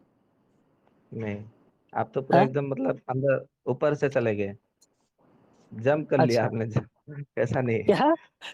सबसे पहले हमारे इंद्रियों के ऊपर उसका प्रभाव पड़ता है। मन का प्रभाव जो अच्छा। है इंद्रियों के ऊपर होता है, इसलिए मन को इंद्रियों का स्वामी कहा जाता है। ठीक। ठीक है। तो इंद्रियों का स्वामी होता है, तो सबसे पहला जो हमारा जो इंद्रिय होता है, ज्ञानेंद्रिय है, ये सबसे श्रेष्ठ होता है। क्योंकि ज्ञानेंद्रियों के आधार पर ही कर्मेंद्रिय काम करते हैं। बिना ज्ञानेंद्रियों के सहायता के बिना कोई भी कर्मेंद्रिय कर्म युक्त नहीं होता। मतलब वो कर्म करता है नहीं, वो कार्य नहीं करता, सक्रिय नहीं होता। तो ज्ञानेंद्रियों के जो हमारा 5 ज्ञानेंद्रिय है, तो उसमें सबसे श्रेष्ठ कौन है? या तो ज्ञानेंद्रियों के अधिपति कौन है? तो अपनी आंख है, दर्शन इंद्रिय। बिना आंख के कोई भी जो मतलब हमारे इंद्रिय है, मतलब जैसे हम चाहे जीवा है, या तो श्रवण इंद्रिय है, या तो स्पर्श इंद्रिय है, स्पर्शन इंद्रिय है, श्रवण इंद्रिय हो गया, घ्राण इंद्रिय हो गया, श्रवण इंद्रिय हो गया, तो ये जो हमारा जो रस इंद्रिय हो गया, बराबर। ये जो 5 ज्ञानेंद्र 5 ज्ञानेंद्रियों में यदि आपका काम नहीं करेगा, मतलब किसी नेत्रहीन की व्यक्ति की बात नहीं कर रहे, जिसके मतलब नेत्र जन्म से ही वो जन्मजात अंध है, मतलब नेत्रहीन है, उसके ऊपर मतलब ये हम नहीं बोल रहे हैं, बराबर। क्योंकि वो अपने ज्ञान चक्षु से, प्रज्ञा चक्षु से, या तो अपने अंतर मन के चक्षु से भी वो अपना वो सब देख लेते हैं, वो करते हैं। तो नेत्रहीन व्यक्ति के लिए भी मतलब भले वो शरीर का चर्म चक्षु नहीं है, परंतु वो ज्ञान चक्षु, दिव्य चक्षु आदि मतलब जो चक्षु है, बुद्धि चक्षु, मन चक्षु, उसके आधार पर भी वो देखते हैं। तो जिनका दर्शन इंद्रिय सबसे पहले ही मतलब काम करता है मन के प्रभाव में, तो मन यदि आपका विकृत होगा ना, तो सबसे पहले दर्शन इंद्रिय ही विकृत होगा। ठीक है। अच्छा अच्छा। वैसे और भी अपने मन के बारे में कई लक्षण बताया था, तो ये श्रृंखलाबद्ध तो मुझे लगता है ये जब शरीर रचना चलेगा तो क्या उसमें ज्यादा समझ में आएगी इस विषय को? हाँ, इसको आपको शरीर रचना में ज्यादा समझ में आएगी। अभी तो अच्छा, शरीर इसीलिए हम लगता है। फिजियोलॉजी के आधार पर चल रहे हैं ना, तो आपको इसमें केवल आपको बात पित्त कफ को ही मतलब आपको समझना है, इसके शरीर को समझने की आवश्यकता नहीं है। शरीर के केवल मतलब कैसे काम करते हैं, केवल इतना समझिए। वो हम्म। मतलब किस आधार पर काम करती है, उसको आपको अभी समझने की जरूरत नहीं है, क्योंकि अभी आप समझेंगे ना तो आप आधार धरा मतलब ज्ञान में रहेंगे, और इधर उधर भटक जाएंगे, फिर आप पकड़ नहीं पाएंगे फिर आयुर्वेद को, ये दिक्कत हो जाएगी। जी, इसलिए लगता है कंफ्यूजन हो रहा है थोड़ा। ठीक है। जी। अगला एक प्रश्न इसीलिए मैंने तो देखा है बर्त जब जी। जब उस समय शरीर रचना के ऊपर आधार करें मतलब चर्चा करेंगे, आप उस समय मतलब जो बात पित्त कफ के आधार पर जो चर्चा होती है, तो फिजियोलॉजी के ऊपर प्रश्न करेंगे तो हम वहां पे उत्तर नहीं देंगे। लेकिन दोनों का संबंध तो देखने पड़ेगा ना, तो उसमें तो कैसे नहीं प्रश्न कर सकते? संबंध वो तो मिलेगा। चर्चा, वो तो आपको बिना पूछे ही हम चर्चा में मतलब उसका संबंध बता देंगे, उसको पूछने अच्छा की अच्छा जरूरत अच्छा। नहीं है। अच्छा, यहाँ पे जैसे आपने कह दिया कि मन विकृत होता है तो सबसे पहले जो जो ज्ञानेंद्रियां है, जो ज्ञानेंद्रियों का राजा है, पहले वही विकृत होगा, नेत्र। ठीक है, जो दृष्टि हम्म, जो ज्ञानेंद्रियां है। तो इसमें बात जी। पीत कप में कैसे कैसे देखें? उसको मुख्य रूप से जो ज्ञानेंद्रिय विकृत होता है, तो ज्ञानेंद्रिय में जो हमारा आंखें, उसमें क्या होता है? पित्त का ही मतलब होता है, पित। पित्त और कफ। हम्म। केवल पित्त अकेला नहीं होता, पित्त और कफ होता है ज्ञानेंद्रिय में, बराबर। हम्म। तो ज्ञानेंद्रिय में पित्त और कफ जब विकृत होगा, तो उसके शरीर में धीरे धीरे धीरे धीरे भाजप पित्त जब विकृत होगा ना, तो मानसिक विकृति जन्य ये भ्राजो पित्त में विकृत होगा तो उसमें देखेंगे पित्त का भी आपका विकृत हुआ लक्षण मिलेगा भ्राजो पित्त में, और कफ का भी विकृत हुआ लक्षण मिलेगा। अच्छा अच्छा अच्छा। हाँ, जैसे मैं बता दूं, जैसे मतलब एक उदाहरण दे देता हूँ।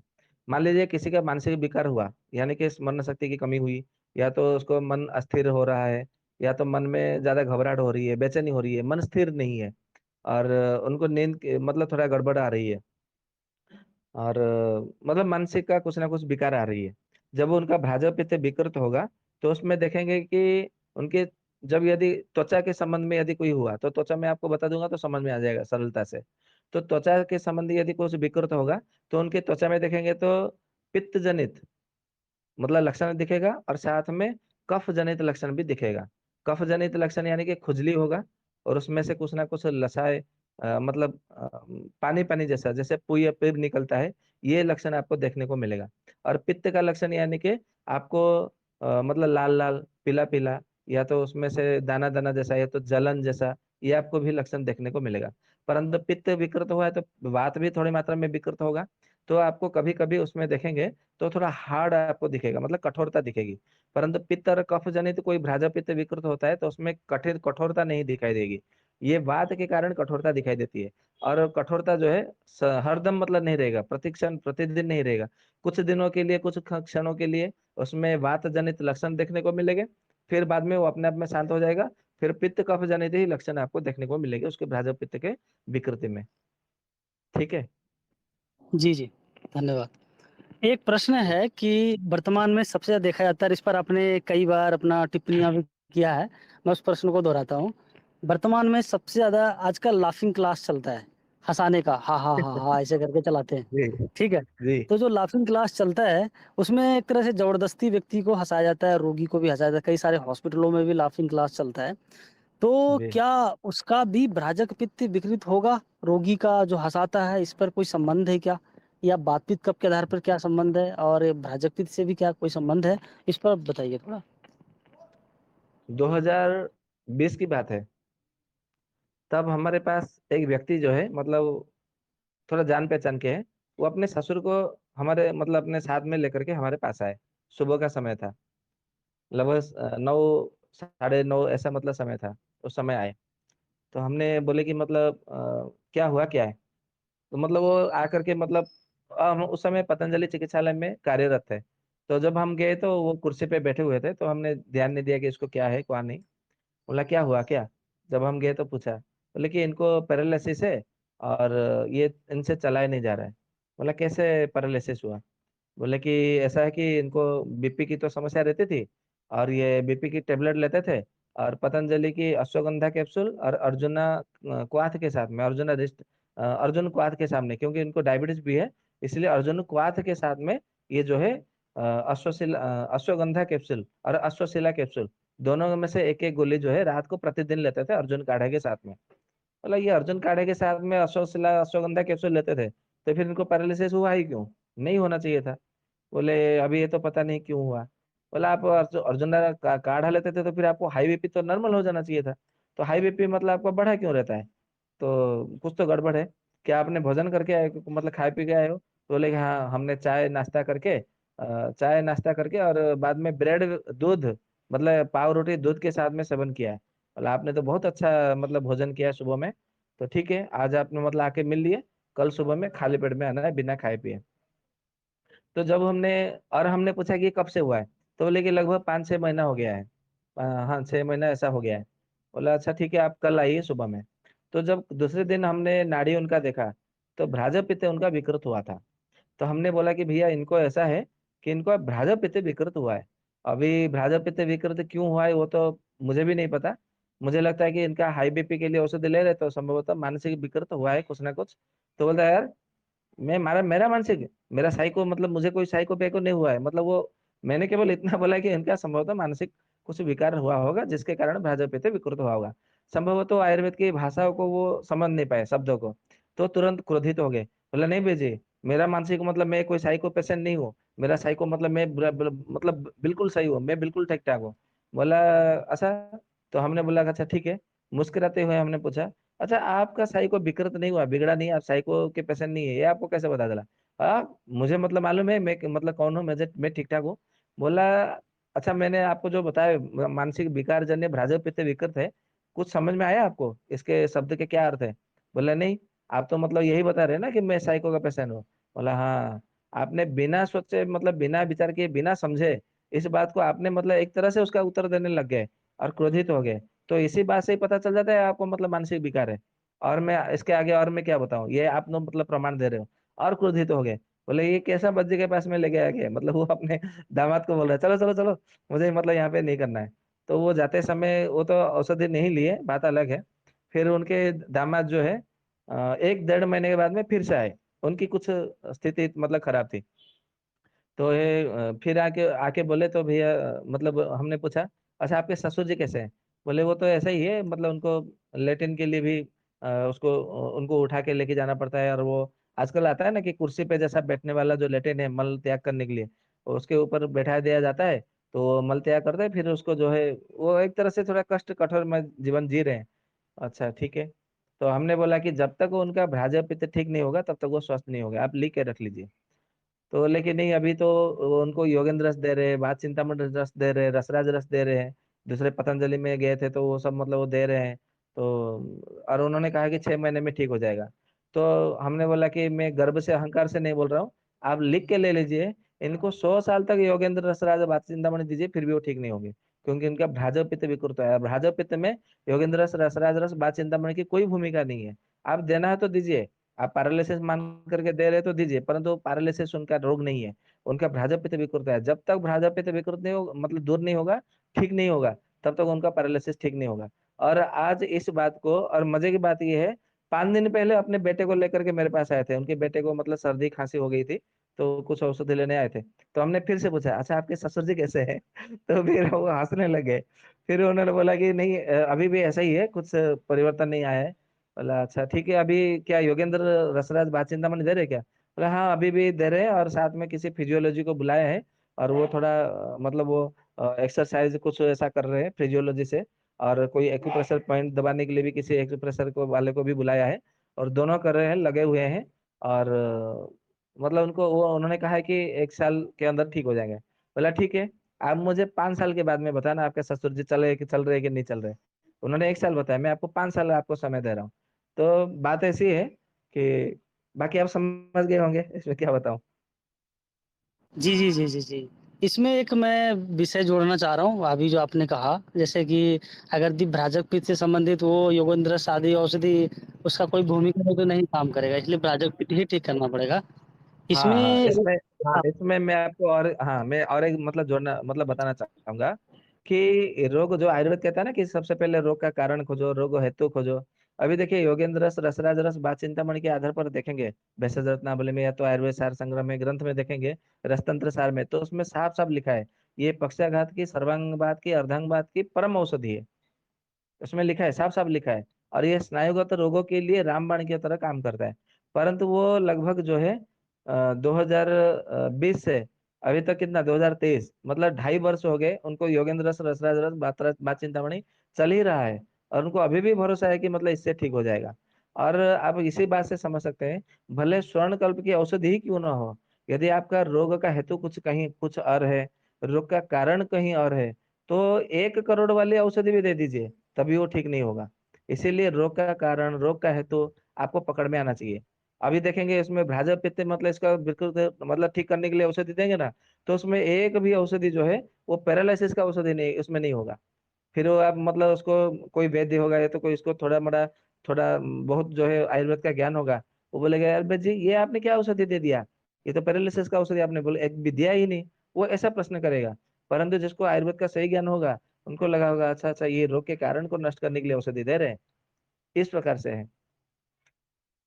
ये तो एक अभी वैद्य सभी श्रोता के लिए, जो भी आगे सुनेंगे उनके लिए बताइए, ये अभी तक कहीं जितने भी मैंने भी आपके मार्गदर्शन से पुस्तक मंगाया या देख रहा हूँ, कहीं भी उसकी चिकित्सा पांचों पित्त, पांचों वात, पांचों कफ के आधार पर नहीं मिल रहा है कि अच्छा ये पित्त विकृत हो तो ये औषधि शास्त्रोक्त योग दो, या भ्राजक पित्त विकृत है ये औषधि दो। अगर जी किसी का मूल कारण मान लिया बयान वायु विकृति पर है तो ये औषधि चलाएं, इसके लिए ये योग है। ऐसे कहीं लिखा हुआ शास्त्रों में क्यों नहीं मिल रहा है? तब तक प्रैक्टिस तो कुछ तो करते, लेकिन ये कहीं मिल नहीं रहा है। सभी जगह केवल बातचीत का फिर 3 को ही लेकर के लिखा गया मिलता है चिकित्सा में। जितने भी जैसे रसायन सार संग्रह देखें या अन्य जितने भी देखते हैं ऐसा। इसके लिए कोई ग्रंथ है तो आज अभी नाम बताएं थोड़ा। अच्छा, मुझे आप एक बात बताइए, यदि सब किताब पढ़ पढ़ कर यदि सब कुछ मतलब यदि कर देते हैं, मतलब कहा जाता है कि पुस्तकात अधितम विद्या नाधीतम न अधितम गुरु सन्निधो सभा मध्य न शोभन्ते हंस मध्य वको यथा, ये तार्किक संहिता का और बृहस्पति संहिता का ये श्लोक है। उसमें कहा गया है, जिसने केवल ग्रंथों को पढ़ पढ़ करके पंडित हो गया, विद्वान हो गया है, केवल ग्रंथों को पढ़ पढ़ करके, न अधितम गुरु सन्निधो, गुरु के सानिध्य में रह करके गुरु के मुख से जिसने विद्या को ग्रहण नहीं किया, वो भले कितना ही पंडित क्यों ना हो, वो सभा में वो शोभावान नहीं होता। मतलब सभा में जाएगा, दरबार में, किसी के दरबार में, वो उसका शोभा नहीं रहेगा, सौंदर्य नहीं रहेगा। कैसे? हंस मध्य वको यथा, यदि हंस के बीच में यदि किसी बगुला को आप छोड़ दोगे तो बगुला जो है ना अच्छा नहीं दिखेगा, हंस ही अच्छा सुंदर दिखेगा। ठीक उसी प्रकार जो केवल ग्रंथों को पढ़ पढ़ करके यदि कोई मतलब पंडित हो गया है, वैद्य हो गया है, तो वो शोभायमान नहीं होगा। ये तो हो गया आयुर्वेद का सूत्र है। दूसरी बात, यदि केवल ग्रंथों को ही यदि मतलब सब कुछ बता दिया होता, ग्रंथों को पढ़ करके सारे वैद्य बन गए होते, तो फिर गुरु की क्या आवश्यकता है? अभी स्वस्थ समृद्ध परिवार में इतना सत्र करने की क्या आवश्यकता है? अभी हमने बोला कि 15 साल से 25 साल तक लग सकता है, तो फिर आपको प्रतिदिन एक एक 1.5 घंटा मतलब समय निकाल करके यहाँ पे आने की क्या जरूरत है? क्या आपके पास कोई काम नहीं है?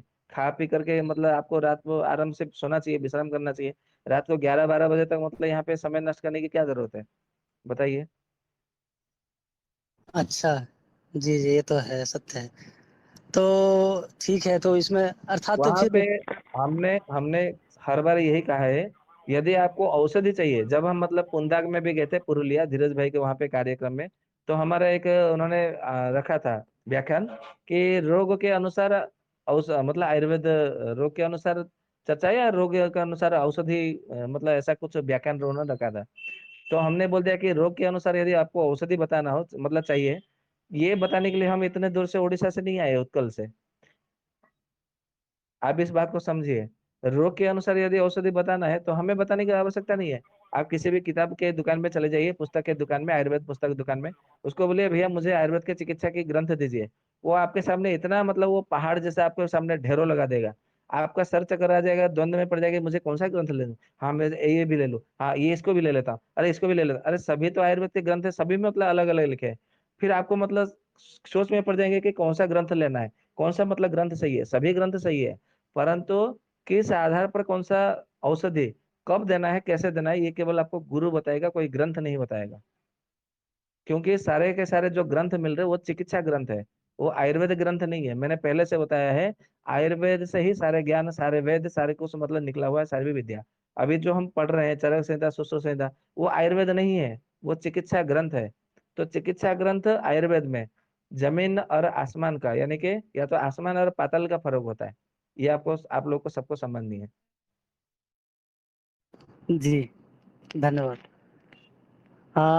एक अगला प्रश्न है, इसको केवल आप स्पष्ट कर दीजिएगा और 2-3 लाइन में आप एक परिभाषा के रूप में इसे आप पूरा कर दीजिएगा। आप इसे बता ही चुके हैं कि क्या भ्राजक पित्त की विकृति में सर्वप्रथम मन ही विकृत होता है, कोई और चीज की विकृति नहीं आएगी? हाँ, इसमें ऐसा होता है, मैंने पहले भी बताया है हमने, कि भ्राजक पित्त जो है पवित्रता के आधार पर वो टिकी हुई है। मतलब जैसे आप बोतल में पानी भरते हैं, तो पानी बोतल के आधार पर उसमें अंदर रहता है, बराबर। ठीक है, यही जो है हमारा भ्राजक पित्त पवित्रता के आधार पर टिकी हुई है। और पवित्रता है जो है, 4 प्रकार की पवित्रता मानी जाती है। एक है शरीर की पवित्रता। शरीर की पवित्रता यानी कि अंतः शरीर की पवित्रता नहीं, बाहर शरीर की पवित्रता, मतलब साफ सफाई का ध्यान रखना। एक होती है मन की पवित्रता, दूसरी होती है, तीसरी होती है वाणी की पवित्रता, चौथी होती है आपके विचार की पवित्रता। यदि आपका मन पवित्र है और वाणी पवित्र है और आपका शरीर भी मतलब साफ सफाई है, यदि आपके विचार में कलुषित है, ठीक है, तो भी जो है आपका भ्राजपित्त विकृत हो जाएगा, ये इसमें निश्चित है। तो इसके आधार पर हमने कहा है कि जब पवित्रता आपका नष्ट हो जाएगा, तो निश्चित रूप से आपका भ्राजक पित्त विकृत हो जाएगा।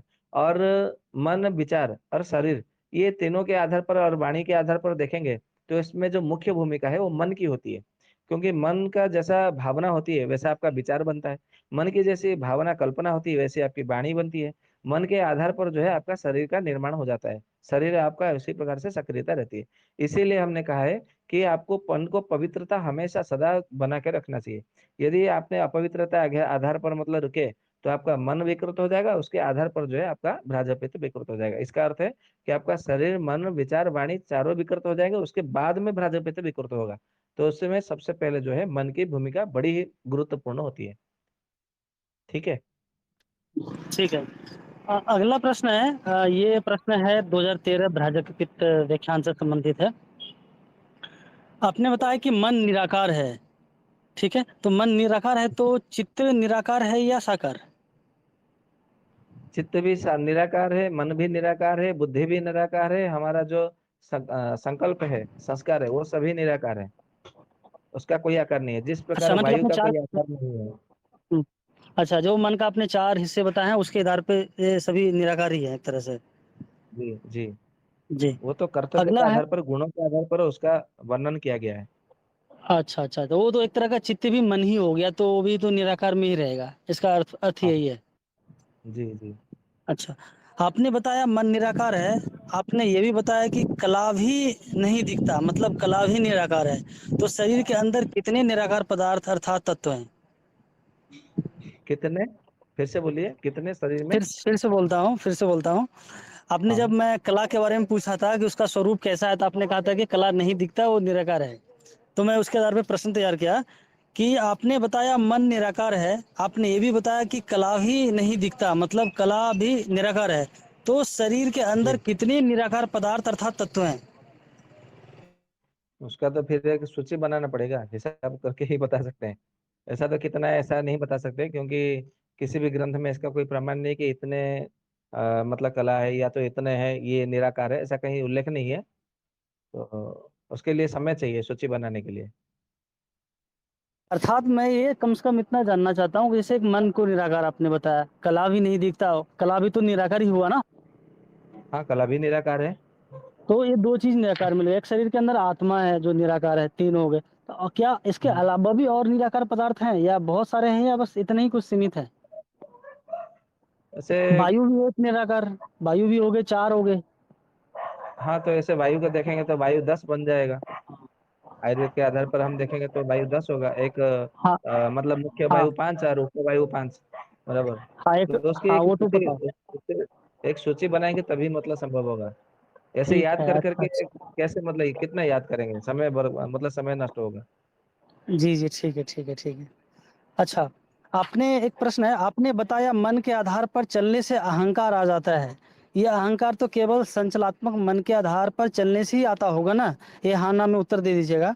यदि व्यक्ति संकलात्मक मन, निर्णयात्मक मन, संस्कारात्मक मन के आधार पर चलेगा तो व्यक्ति को महान बन जाएगा, तो व्यक्ति वो महान बन जाएगा ना, महान बन जाएगा ना, क्योंकि प्रथम 3 प्रकार के मन तो मानव हित में ही है, क्या यही अर्थ है, क्या है? बिल्कुल यही क्या अर्थ है। प्रश्न समझ में आया भैया जी जी, जी। या मैं लिख के भेज जी दूं? जी जी। नहीं नहीं, संकल्पात्मक मन और निर्णयात्मक मन, संस्कारात्मक मन, संचलात्मक मन, ये 4 मन के विषय में आप बोल रहे हैं ना?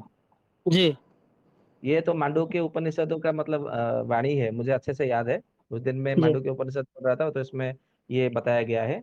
मन की जी। वृत्ति का मतलब अंतःकरण के भेद के साथ में उसका संबंध बताया गया है मांडुक्य उपनिषद में। तो ये जितने सारे मतलब है अहंकार को, मतलब अंतिम जो अहंकार होता है, तो हाँ, आपने मतलब हाँ या ना में बोलने के लिए बोला ना, तो इसका उत्तर हाँ हाँ होगा। अर्थात कहने का मतलब है कि केवल संचलात्मक मन ही मनुष्य को अधर्म की ओर ले जाता है, बाकी जो जी जो संकल्पात्मक है, संकल्पात्मक मन है, निर्णयात्मक मन है और संस्कारात्मक मन है, ये मानव हित के लिए है, उसके लिए अच्छा है, जी ये 3 मन जी उसके लिए हितकर है, और एक जी मन संचलात्मक मन वो हितकर है। जी। ठीक है। अगला है, वर्तमान में इंटरनेट, टावर, मोबाइल, वाईफाई, विद्युत, सभी प्रकार के मशीन आदि का भ्राजक पित्त विकृत होने में क्या भूमिका है? मुझे तो लगता है कि आज ये बहुत बड़ा कारण है भ्राजक पित्त को विकृत होने में। साथ ही अन्य अन्य रोचनों को भी विकृत करेगा, धीरे धीरे मन को भी विकृत करेगा। क्या क्या है इसके पीछे, करता है या नहीं करता, क्या होता है, थोड़ा बताइए इस पर। बिल्कुल करता है, क्योंकि इसमें जो जितने सारे जो इंटरनेट मोबाइल जो भी होता है, इसमें क्या होता है कि हमारा वात और पित्त दोष को बहुत अधिक मात्रा में बढ़ाती है। ठीक है।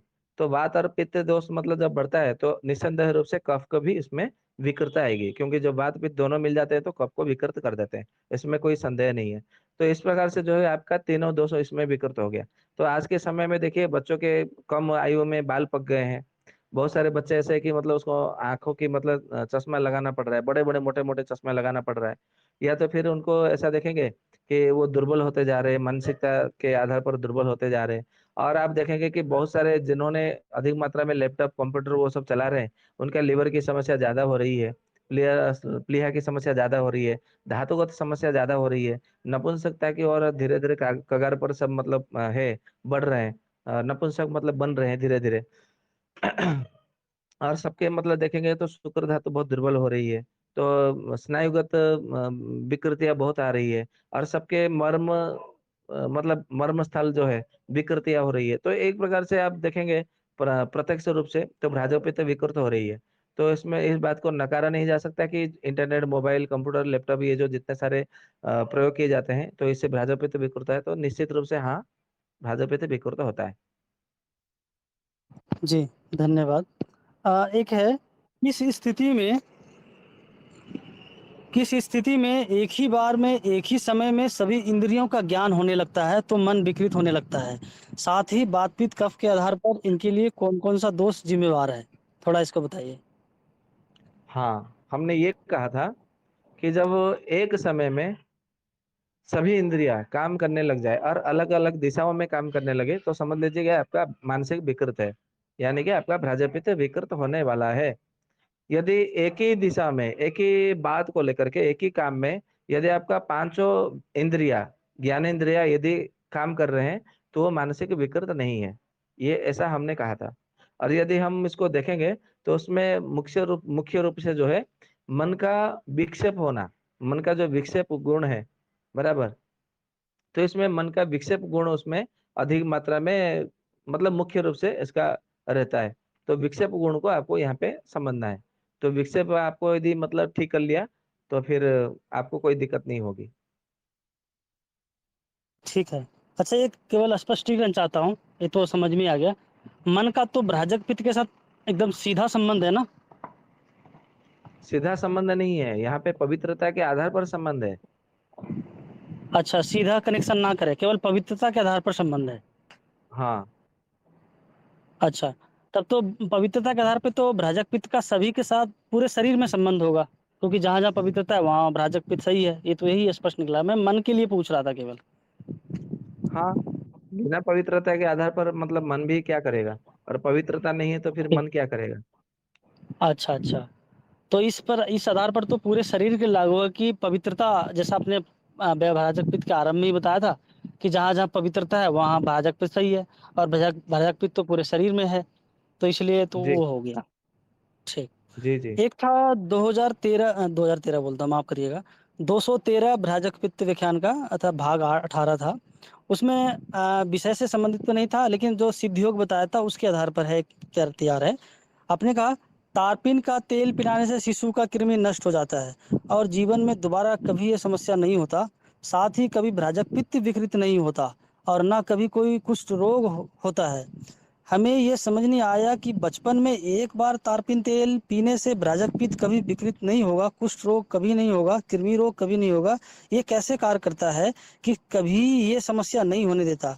भले ही शिशु बचपन में तारपीन तेल का सेवन किया हो, यदि वे अपत्य का सेवन करेंगे तो तब तो उसका भ्राजक पित्त विकृत होगा ही ना, कुष्ठ रोग कृमि रोग आदि होगा ही ना। इस पर थोड़ा बताइए, क्या है ये तेल का बच्चों के साथ, तारपीन तेल का। इसमें, हाँ, इसमें जो है गंध विरोजा करके एक वनस्पति है, उसका सत्व है।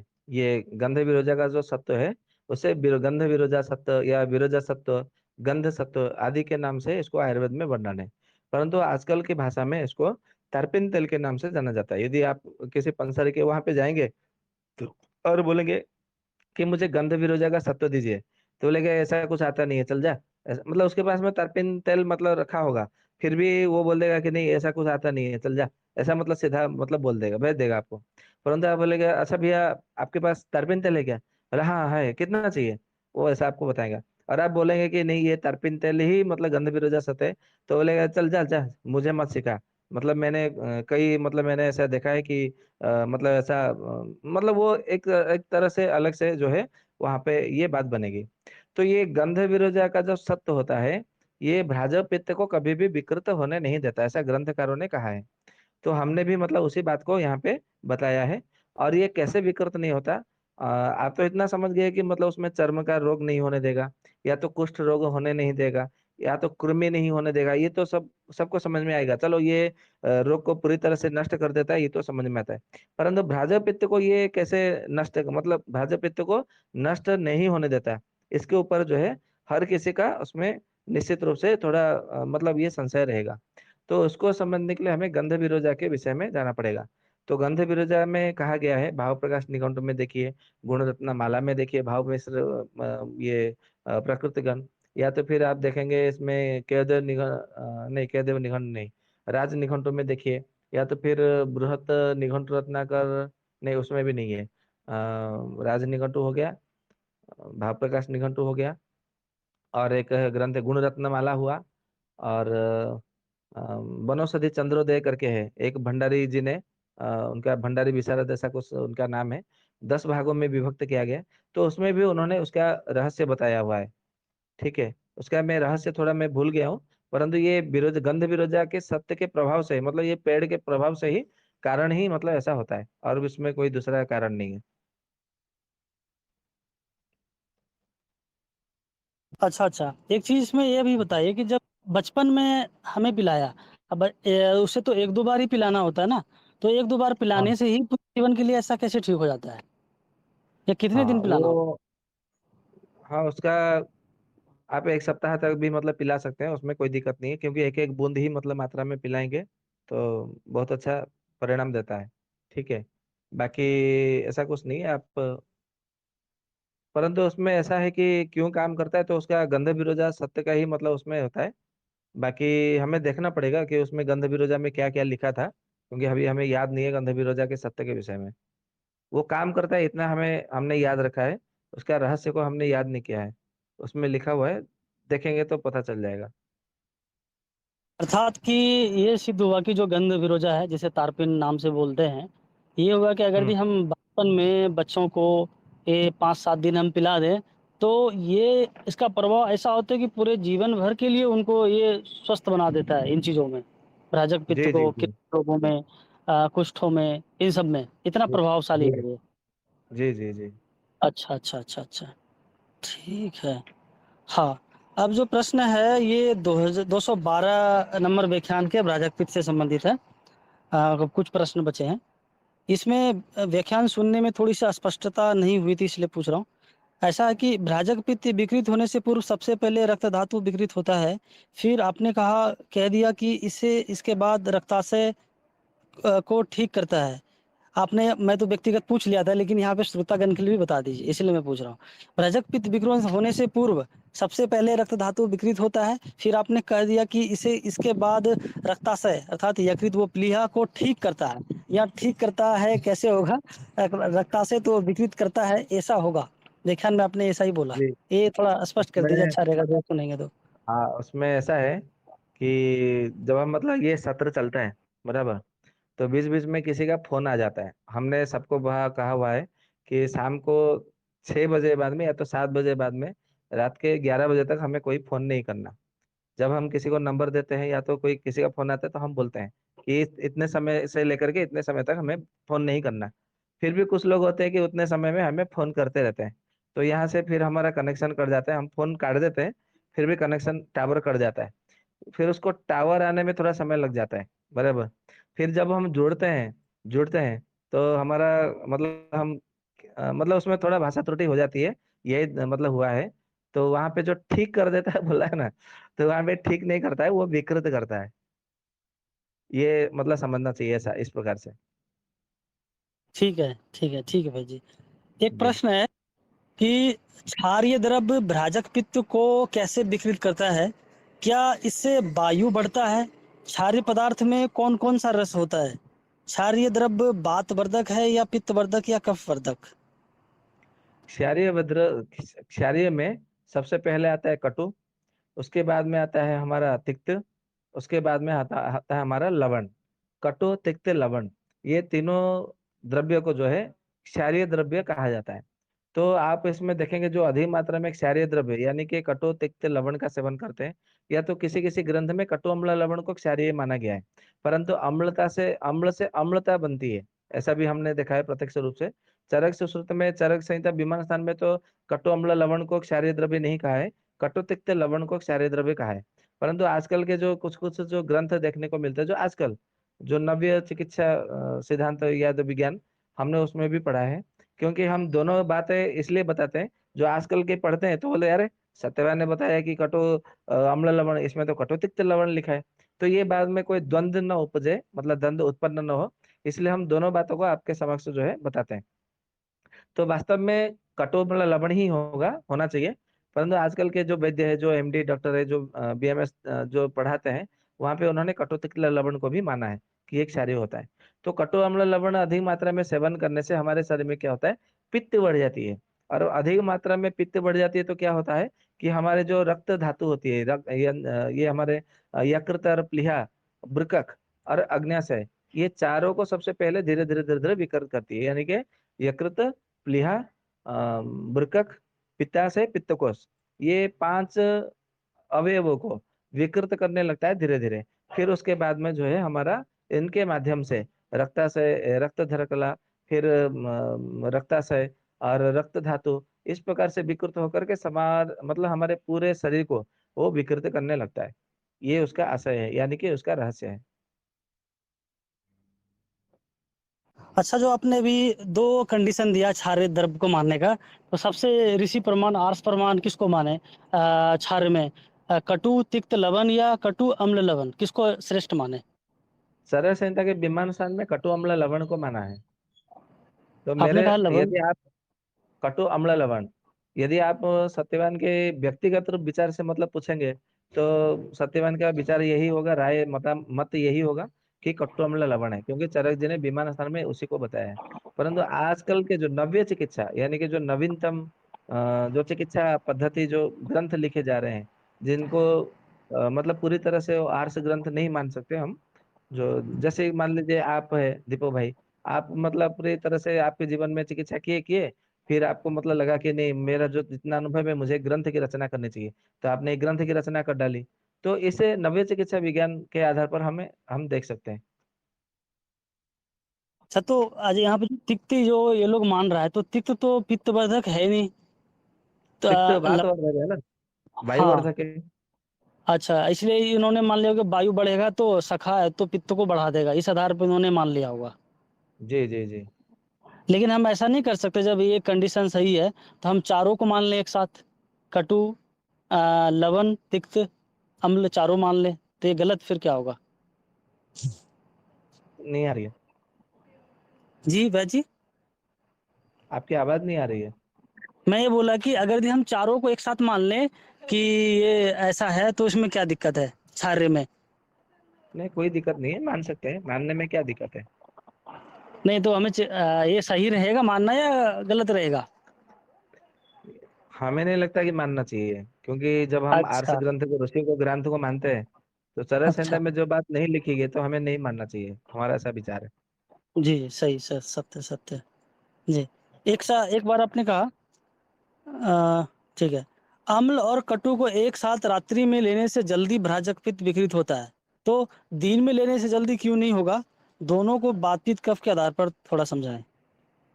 हाँ, रात में जब हम अम्ल लवण को अधिक मात्रा में लेते हैं, यदि एक साथ में लेते हैं, अधिक मात्रा में नहीं, हाँ एक साथ में और अधिक मात्रा में, और जब हम लेते हैं तो उसमें ऐसा होता है कि हमारा अग्नि को मंद कर देता है, ऐसा देखने में मिला है। क्योंकि लवण रस पित्त को भले बढ़ाता हो, अग्निवर्धक हो, परंतु अम्ल रस जो है अग्निवर्धक नहीं होता, वो पित्तवर्धक होता है और साथ में कफ वर्धक हुए होता है। तो जिसमें पित्त और कफ दोनों बढ़ते हैं तो उसमें आम बनता है उसमें। ये आपको मतलब समझना चाहिए। यदि वो हजम हो गया तो कोई नहीं, यदि हजम नहीं हुआ और यदि उसमें वो पित्त कफ दोनों को बढ़ाता है तो वो आपके शरीर में पेट में आमाशय में आम को संचित करने लगता है। तो जब आम संचित होने लगता है तो फिर आपका यकृत और प्लीहा को विकृत करने लगता है। इस आधार पर जो है मतलब आप एक दिन सेवन करेंगे तो नहीं होगा। मतलब यदि लगातार नियमित निरंतर आप यदि अबाध गति से सेवन कर रहे हैं तो उसमें विकृत होगा। इसमें हमने ये कहा था। और आप बोलेंगे कि रात को होता है दिन को क्यों नहीं होता। दिन में ऐसा होता है कि सूर्य का प्रखर किरण होता है, तो आप दिन में कैसा भी मतलब गरिष्ठ द्रव्य का भोजन करते हैं तो भी जो है वो हजम हो जाता है, तो दिन में इतना विकृत नहीं होता। परंतु रात में सूर्य भगवान नहीं होते तो अग्नि इतना तेज नहीं होता है, इसके लिए रात को अधिक मात्रा में विकृत होने की संभावना रहती है।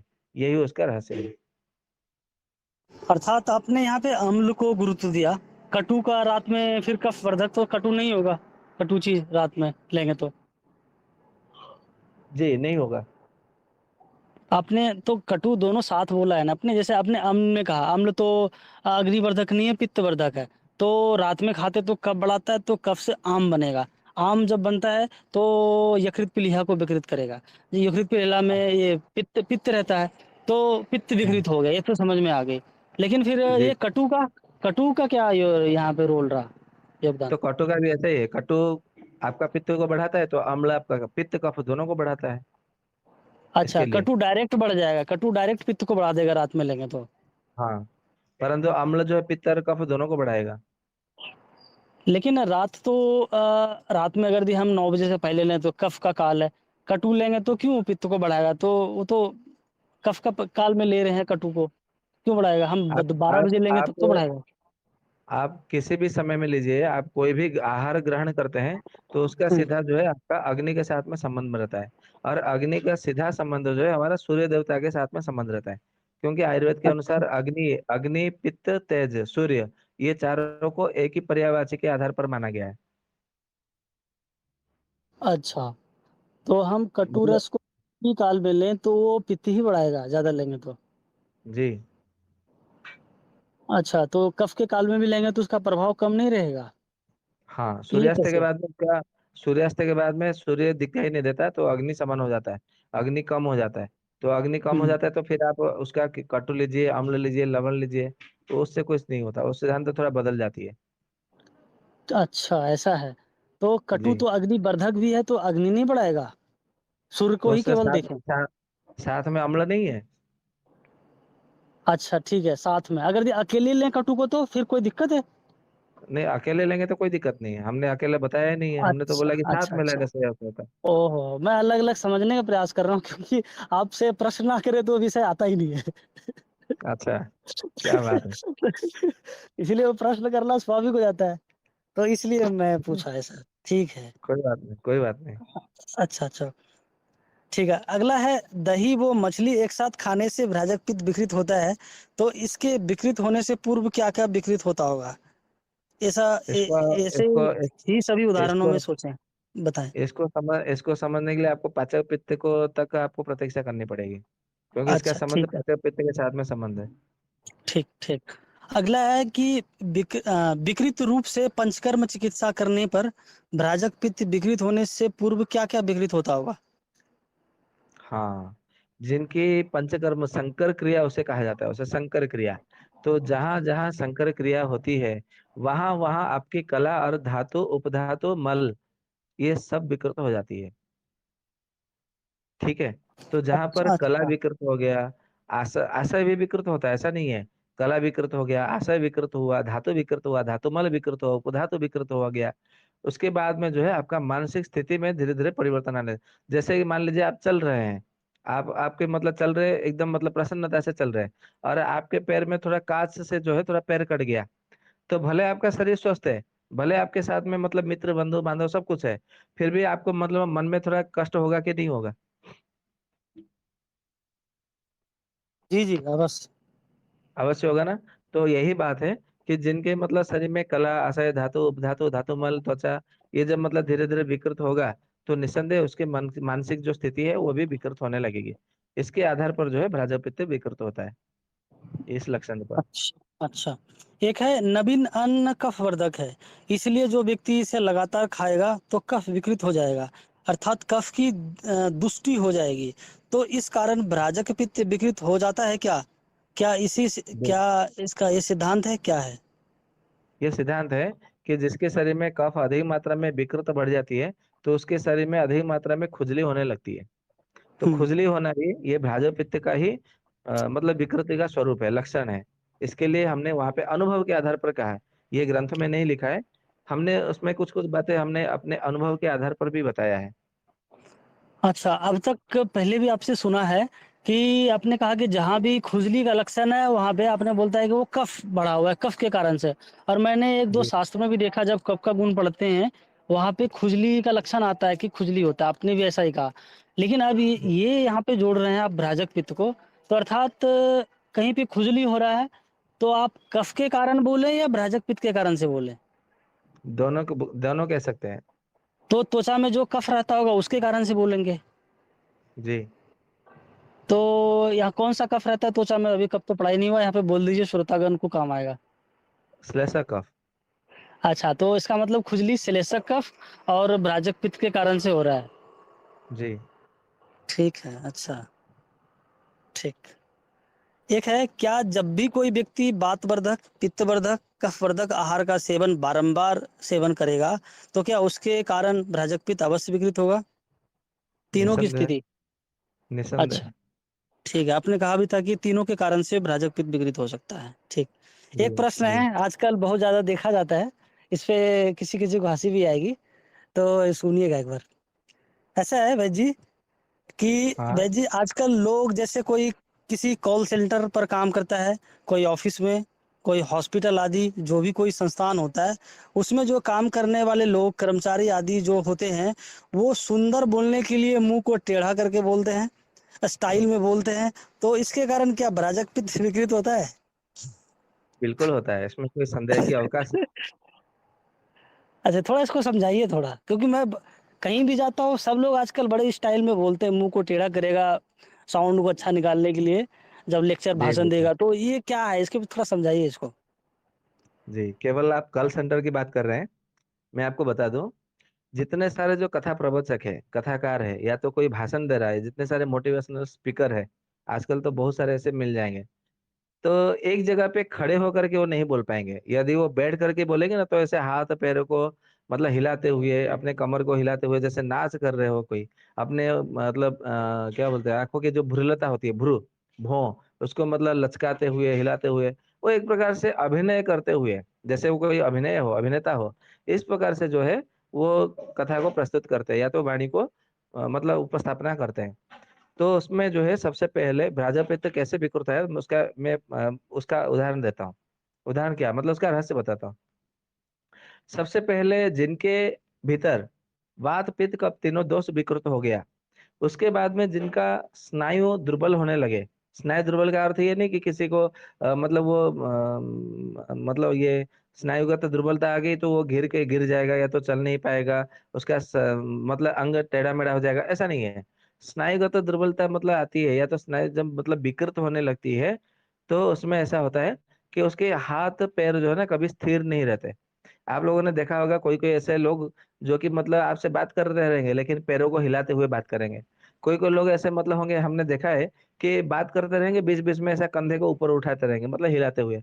और कोई कोई ऐसा मतलब है कि अपने मतलब कंधे को, मतलब सर को, मुंडी को ऐसा इधर उधर मतलब कुछ जो कट कट की आवाज आती है, जो ऐसा मतलब करेंगे तो कट ऐसा आवाज आएगा।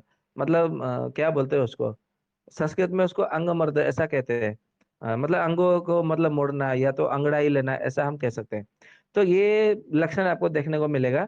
तो कॉल सेंटर में, या तो आजकल भी जैसे जितने सारे जो नाटक होते हैं, या फिल्में धारावाहिक जो होती है, तो उसमें भी ये भ्राजक पित्त का ही मतलब मतलब विकृति दिखाई देने लगता है।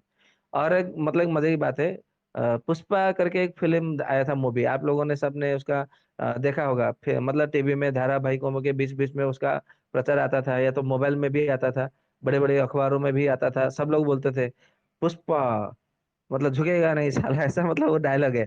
पुष्पा नाम से करके फ्लावर समझ के आ गया फायरे में। तो ये जितने सारे मतलब बातें हैं जो कहने की, या तो जो अपने उसको कंधे को दाएं बाएं कंधे को ऊपर उठाते हुए वो एकदम से टेढ़ा, मतलब वो मतलब रखना अपने बदन को नहीं, अपने शरीर को एक अंग मतलब टेढ़ा मेढ़ा करके चलना रखना। तो ये इससे भी जो है ना भाजपा विकृत निस्संदेह रूप से होता है। और आप बोलेंगे कि इसका क्या प्रमाण है, तो हमने इसको किसी ग्रुप में ही किसी भैया ने मतलब भेजा था। और एक उसमें अंग्रेजी अखबार का एक मतलब उसमें लिखा हुआ था कि उसका क्या नाम है, अल्लू अर्जुन। तो अल्लू अर्जुन ने जब पुष्पा उनका मतलब फिल्म हो गया समाप्त, मतलब रिलीज हो गई, उसके बाद में उन्हें जो है 2 महीने तक आयुर्वेद का चिकित्सा लेना पड़ा। पंचकर्म सेंटर में जाकर के केरला में किसी जगह पे जाकर के पंचकर्म चिकित्सा में उन्हें पंचकर्म की चिकित्सा लिया। और आयुर्वेद की कुछ औषधियां उन्होंने सेवन किया। इसीलिए सेवन किया क्योंकि उनको स्नायु जो है कंधे में सर्वाइकल के मतलब बड़ी दिक्कत आ रही थी। और उनको कभी कभी रात को नींद नहीं आ रहे थे। और उनका मानसिक थोड़ा अप्रसन्न रहता था, मन अप्रसन्न यानी कि थोड़ा दुखी मन रहता था। और उनको कुछ समझ में नहीं आता था, किसी के साथ में बात करने में उनको अच्छा नहीं लगता था। इसलिए वो पंचकर्म चिकित्सा के लिए भर्ती हो गए थे।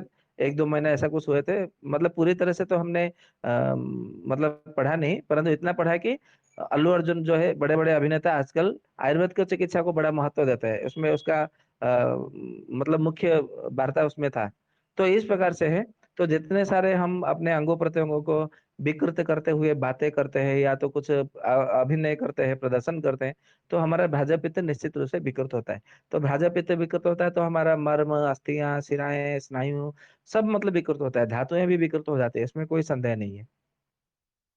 अच्छा, तो इससे ये सिद्ध हो गया कि हम अपने शरीर में कोई एक छोटी सी गलती करें तो पूरा का पूरा जो शरीर का सिस्टम है, भ्राजक पित्त जो सबको बनाता है, 16 रोचन है, वहां तक जाकर के प्रभावित कर देगा। संदेह, इसलिए तो इसको चरक जी ने प्रज्ञा अपराध की श्रेणी में रखा है। अच्छा, मतलब प्रज्ञा प्राप्त करेंगे तो भ्राजक पित्त विकृत होगा। निसंदेह। अच्छा। अच्छा, ये अब यहाँ पे ये प्रश्न करना तो लगता है निरर्थक हो जाएगा फिर, कि अब ये बोले कि जब ये कोई ऐसे उसे अंग मुंह को हिला के ऐसे उसे बात करते हैं तो भ्राजक पित्त विकृत होता है। तो और कोई कोई और भी क्या क्या विकृत होता होगा, लेकिन ये कोई प्रश्न बनता है। हाँ, इसमें जब भाजपा पित्त विकृत होता है तो उसमें तो 16 रोशन ही मतलब आपका विकृत हो गया ना। तो 16 रोशन के ठीक है। साथ में तो अन्य अन्य भी मतलब आ जाएगा ना फिर उसमें। ठीक है। मन पर कोई प्रभाव ऐसे करने से। हाँ, निसंदेह मन के ऊपर प्रभाव पड़ता है, मन दुखी हो जाता है। ठीक है, तो इसमें अब श्रृंखला कैसे माने। ठीक है, हमने कोई व्यक्ति अभिनय करके मुंह को ऐसे वैसे करके बोला, तो पहले मन पे जाएं फिर भ्राजक पित्त पर जाएं, कैसे जाएं, या सीधे भ्राजक पित्त पर ही चले जाएं फिर मन विकृत होगा, क्या होगा। आपको सबसे पहले बात पित्त कफ के ऊपर यहाँ पे जाना पड़ेगा। जो अपने प्रज्ञा अपराध करके मतलब राजप पित्त जिनका विकृत होता है, तो यहाँ पर आपका सबसे पहले जो है वात पित्त कफ के ऊपर आपको ध्यान देना पड़ेगा। तो उनका शरीर में वात पित्त कफ या तो दोनों में से कोई बढ़ा होगा, या तो फिर उनका स्नायु मतलब जो है आपका मतलब विकृत होगा। स्नायु से यहाँ पर आरंभ होगा। जो पांचवा बोलता हूँ, 8वें नंबर पे जो हमारा है कला, आशय, धातु, धातुमल, उपधातु, त्वचा, दोष, स्नायु, हाँ 8वें नंबर पे है। तो 8वें की संख्या में जो स्नायु है, या वहां से आरंभ होगा या तो फिर बात पित्त कफ से विकृत होकर के आरंभ होगा। तो मतलब ये तो नहीं होगा कि पहले मन विकृत होगा फिर अन्न भ्राजक पित्त फिर अनन होगा, ऐसा नहीं होगा। नहीं नहीं, ऐसा या नहीं होगा। अच्छा, तो अगर इस तरह से करते हैं तो सबसे पहले भ्राजक पित्त ही विकृत होगा, फिर मन की स्थिति या विकृति की किस नंबर पे आएगा। मन का स्थिति यहाँ पे विकृत होगा अंत में। सबसे अंत में। जी। ये कैसे होता है, ये तो नहीं समझ में आया फिर। ये ऐसा है, जब हमारा मान लीजिए कि जैसे हमने कहा था पिछले शंका समाधान सत्र में, किसी का सबसे पहले कला यदि विकृत होता है तो उसके बाद में आशय, फिर धातु मल, उपधातु, त्वचा, दोष, फिर स्नायु, स्नायु के बाद में नाड़ी संधि, नाड़ी संधि के बाद में शिरा, शिरा के बाद में धमनी नाड़ी, फिर मांसपेशी, कंडरा, और फिर अंत में आता है छेद। जो हमारा छेद है, इस प्रकार से एक के बाद एक के बाद एक ऐसा विकृत होने लग जाता है। ये जब जो 16 के 16 जो रोचन जब मतलब विकृत होता है, अंत में मानसिक विकृत होने लगता है। तो जिनका मानसिक विकृत हुआ है, आप देखिए, ये 16 के 16 रोचन उनका मतलब विकृत होता है, आपको परिणाम मिलेगा ही मिलेगा। जैसे मान लीजिए कि किसी को हिस्टीरिया मतलब रोग हुआ है, किसी को यदि उन्माद रोग हो गया है, किसी को मतलब मूर्छा रोग हुआ है, तो देखिए इनका मतलब ये सात मतलब पूरा 16 का 16 रोचन उनका विकृत हुआ है या नहीं हुआ है, और उनको भ्राजोपित्त विकृत हुआ है या नहीं हुआ है। निसंदेह आपको ठीक है। वहां पे मिलेगा कि हाँ, ये पे हाँ, ऐसा हुआ है। अब देखिए तो यहाँ पे सबसे वैद्य जी। ये, हाँ बोलिए जी बोलिए। जी जी, बोलिए, आप बताएं। तो जब मतलब यदि यहाँ पे जो अभिनय करते हैं, दूषित अभिनय या तो मिथ्या अभिनय या तो फिर प्रज्ञापराध के आधार पर जिनका स्नायु विकृत होता है, तो स्नायु से फिर मतलब जाएगा नाड़ी संधि, फिर अस्थियां, अस्थि पर्व, मर्म स्थान, फिर शिराएं, धमनी नाड़ी, मांसपेशी, कंडरा, फिर छेद, फिर से जो है कला, फिर आशय, फिर धातु, फिर धातुमल, उपधातु, त्वचा दोष। उसके बाद में उनका मन विकृत होगा। तो यहाँ पे वैद्य जी दो विभाग हो रहा है विकृतियों का। आप दो तरीके से आपने तब बता दिया, ये श्रोतागण के लिए अच्छा रहेगा। आपने अभी कहा कि अगर यदि हम प्रज्ञा अपराध आदि करते हैं तो भ्राजक पित्त विकृत हुआ, इस तरह से धीरे धीरे सारे 16 रोचन विकृत हो गया छिद्र तक, फिर अंत में मन विकृत हुआ। इस स्थितियों में अभी जब आप पहले सत्र में पढ़ा रहे थे कि मन की विकृतियों से भ्राजक पित्त कैसे विकृत होता है, इसमें सबसे पहले आपने बोला मन विकृत होगा, फिर भ्राजक पित्त विकृत होगा, फिर सारे रोचन विकृत हो जाएगा। तो यहाँ पे दो जी, तरीके से हो गया, पहले मन विकृत होके सारे रोचन को भी विकृत कर सकता है, और सारे रोचन विकृत होके अंत में मन को भी विकृत हो सकता है। मतलब अपोजिट भी हो सकता है, पहले बात दोनों चलेगा, बस स्थिति अलग अलग होना चाहिए, ये हुआ इसका मतलब। स्थिति इस प्रकार के है, यदि किसी के शरीर में सबसे पहले पित्त विकृत होता है तो उसके बाद में वात भी विकृत होता है। किसी के शरीर में वात विकृत होता है तो उसके शरीर में पित्त भी विकृत होने लगता है। यही सिद्धांत जो है यहीं पे भी लागू है। क्योंकि नहीं बस ये। जितने सारे हमारा जो रोचन है, वो भ्राजक हम्म, पित्त के अंतर्गत तो आते हैं। तो यदि ध्यान से देखेंगे, ध्यान से, सूक्ष्मता के आधार पर, तो उसमें देखिए सबका सब मतलब जितने सारे कलाएं हैं, आशय है, धातुएं हैं, धातु मल है, उपधातु है या तो त्वचा, जितने सारे हैं, वो सब देखिए वो सब वात के अंतर्गत आ जाते हैं। सभी बात के अंतर्गत। हाँ, आपने ध्यान नहीं दिया अभी तक इस बात को? तो इतने थोड़ा सारे सा प्रश्न स्पष्ट आपने करिए। निकाल दिए। अभी आप आज प्रश्न बना रहे हैं। हमने तो सोचा था ये प्रश्न भी आप मतलब करेंगे, लेकिन आपने ये अभी तक प्रश्न नहीं किया। ये प्रश्न नहीं, ध्यान ही नहीं आ रहा, क्या मतलब कहना क्या चाह रहे हैं? सभी बात के अंतर्गत आते हैं। अच्छा, आपके माता पिता कौन है? अर्थात मतलब माता पिता तो मतलब हमारे ही माता। हाँ, आपके माता पिता तो आपके ही माता पिता है, पर वो गांव में है, जिन्होंने आपको जन्म दिया, जी जिन्होंने आपको उत्पन्न किया, वो गांव में है। आप अभी जी कहाँ पे? पंजाब में है, पंजाब में है। जी किसकी आज्ञा पालन कर रहे हैं? आप अपने जो भी किसी के अंतर्गत मतलब जहाँ पे काम कर रहे हैं, ड्यूटी कर रहे हैं, उनकी आज्ञा का पालन कर रहे हैं। जी। परंतु माता पिता की आज्ञा का पालन अभी थोड़ी करेंगे। नहीं कर पाएंगे, हाँ। हाँ, तो ठीक इसी तरह है, भाजप पित्त के जो 16 रोचन है, वो काम करते हैं पित्त के अंतर्गत, परंतु है सभी के सभी 16 के 16 रोचन वायु के अंतर्गत है, वायु से ही मतलब उत्पन्न हुए हैं। अर्थात वायु सबका पिता है, नहीं, हेड हमने है। तो केवल उदाहरण दिया है, हाँ मुख्य है, प्रधान है, अच्छा, ऐसा समझ सकते हैं, जैसे, प्रधान है। ओहो, अच्छा अच्छा, जैसा कि आपने पहले भी कहते हैं कि वायु सबसे पूरे शरीर में श्रेष्ठ है, वायु सारी क्रिया गति आदि सब करते हैं। मतलब आप जी, यहाँ पे गति को समझाने का प्रयास कर रहे हैं कि जितने भी क्रियाएं हैं सभी तो वायु के कारण से ही होता है। चाहे भ्राजक पित्त भी कोई काम करेगा तो वायु ही भ्राजक पित्त को भी काम करवाएगा, क्या ऐसा ही है? बिना वायु के ना कोई वायु काम करती है, ना पित्त कोई काम करता है, ना कफ कोई काम करता है, किसी की कोई क्रिया अच्छा, नहीं होती। अर्थात वायु के आधार, वायु के द्वारा ही सारे रोचन काम करते हैं, यही हुआ इसका जी मतलब। जी, और मन किसके आधार पर, किसके, वायु के आधार पर ही काम करता है, वायु ही कराता है मन को काम, या ये अलग है पूरा?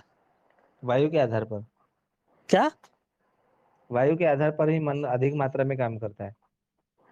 लेकिन मन तो सूक्ष्म है वायु से, तो ये स्थूल चीज सूक्ष्म को कैसे कार्य करा पाएगा? वायु स्थूल थोड़ी है। अच्छा ये भी तो हाँ सही, लेकिन मन और वायु में दोनों दोनों में तो स्थूलता या सूक्ष्मता में तो अंतर होगा ना। जिसका यदि वायु यदि विकृत हो गया ना तो उसका फिर मन काम नहीं करेगा। आप लोगों ने मतलब कहीं ना कहीं सुना होगा, तेरी मत्ती मारी हम्म, गई है क्या, ऐसा जो बोलते हैं। तो मत्ती मारी गई तब मतलब इसकी मत्ती मारी जाती है जिसका वात विकृत हो जाता है। आप उसको ध्यान से देखिएगा, उसके मतलब ठीक है। सूत्रों को, या ठीक है तो उसको अच्छा प्रत्यक्ष रूप से अनुभव करेंगे तो आपको ऐसा हम्म, लगेगा कि उसका वायु ही मतलब सबसे पहले विकृत हो गया है। ठीक है। अच्छा ये विपरीत में बोले तो बात विकृत हुआ तो मन विकृत होगा, तो उल्टा में मन विकृत होगा तो बात विकृत होगा। दोनों बोल सकते हैं, प्रभावित तो कर सकता है दोनों एक दूसरे को। हाँ वो तो, हाँ निश्चित रूप से कर ठीक सकते है। हैं। अच्छा आपने अभी कहा कि अगर हम विकृत अभिनय करते हैं तो भ्राजक पित्त विकृत होगा। हमारे देश में प्रचलन है नाट्य कला का, नृत्य का। ठीक है। हम्म। तो हम्म। अब ये भी तो हम प्रदर्शन करते हैं अंग हिला के, मुंह भी हिलाते हैं, जैसे भरतनाट्यम में उंगलियां भी महिलाएं हिलाती है, मुंह भी टेढ़ी करती है। ऐसा तो मैंने जी। देखा है। तो जी। इसमें क्या विकृतियां नहीं होगा, इसमें क्या रहस्य है, इस नृत्य में क्या वो रहस्य है, भारतीय नृत्य और कला नटा नाट्य वो विकृत नहीं है, प्रकृति में। है। क्या बोले भाई जी, आवाज कट गई। हाँ वो विकृत नहीं है, प्रकृति है। जितने सारे जो ओडिसी नृत्य है, भरतनाट्यम है, जितने सारे जो कुचिपुड़ी नृत्य है, जितने सारे नृत्य है हमारे भारतवर्ष के, शिव तांडव मतलब नृत्य है, वो सभी के सभी जो है प्राकृतिक है, विकृत नहीं है। अर्थात ये सभी नृत्य आयुर्वेद के सिद्धांत के आधार पर बनाया गया है। जी। इसको साधना के अंतर्गत जब हम जाएंगे, पाचक पित्त के अंतर्गत मुद्रा विज्ञान आदि के नाम से जाना जाता है। तो मुद्रा विज्ञान को दर्शाते हुए नृत्य की नृत्य कला है। गुरुजी मैं कुछ कहना चाहता हूँ। हाँ जी बोलिए। जैसे एक श्लोक है, मतलब पित्त पंगु कप पंगु पंगु मल धातव यत्र जी। नियंते तत्र गच्छन्ति मेघवत। तो इसको अगर मतलब थोड़ा सा ऐसे समझें कि जैसे अभी डांस की मतलब नृत्य की बात आई है, तो हम्म। भारत में मतलब अधिकतर जगह मतलब मतलब जैसे कि अ, गर्मी ज़्यादा रहती है, हम्म। पित्त प्रधान मतलब गर्मी ज़्यादा रहती है। अगर अगर ऐसे समझें तो भारत का जितना भी मतलब भरतनाट्यम हो गया या फिर जो भी नृत्य हो गया, उसमें जो स्टेप होते हैं मतलब जो लोग स्टेप करते हैं वो बहुत ही मतलब धीमे होता है। जैसे जी। भरतनाट्यम हो गया चाहे जो भी हो गया, तो उसमें स्टेप जो हो गया वो बहुत धीरे होता है, जिसकी वजह से जी। वायु पे कंट्रोल होता है और वायु जी। विकृत नहीं होता है, जिसकी वजह से शरीर की जो अनुकूलता होती है वो सही होती है, जिसकी वजह जी। से हमारा भ्राजक पित्त विकृत नहीं होता है या फिर और बीमारियां नहीं होती हैं।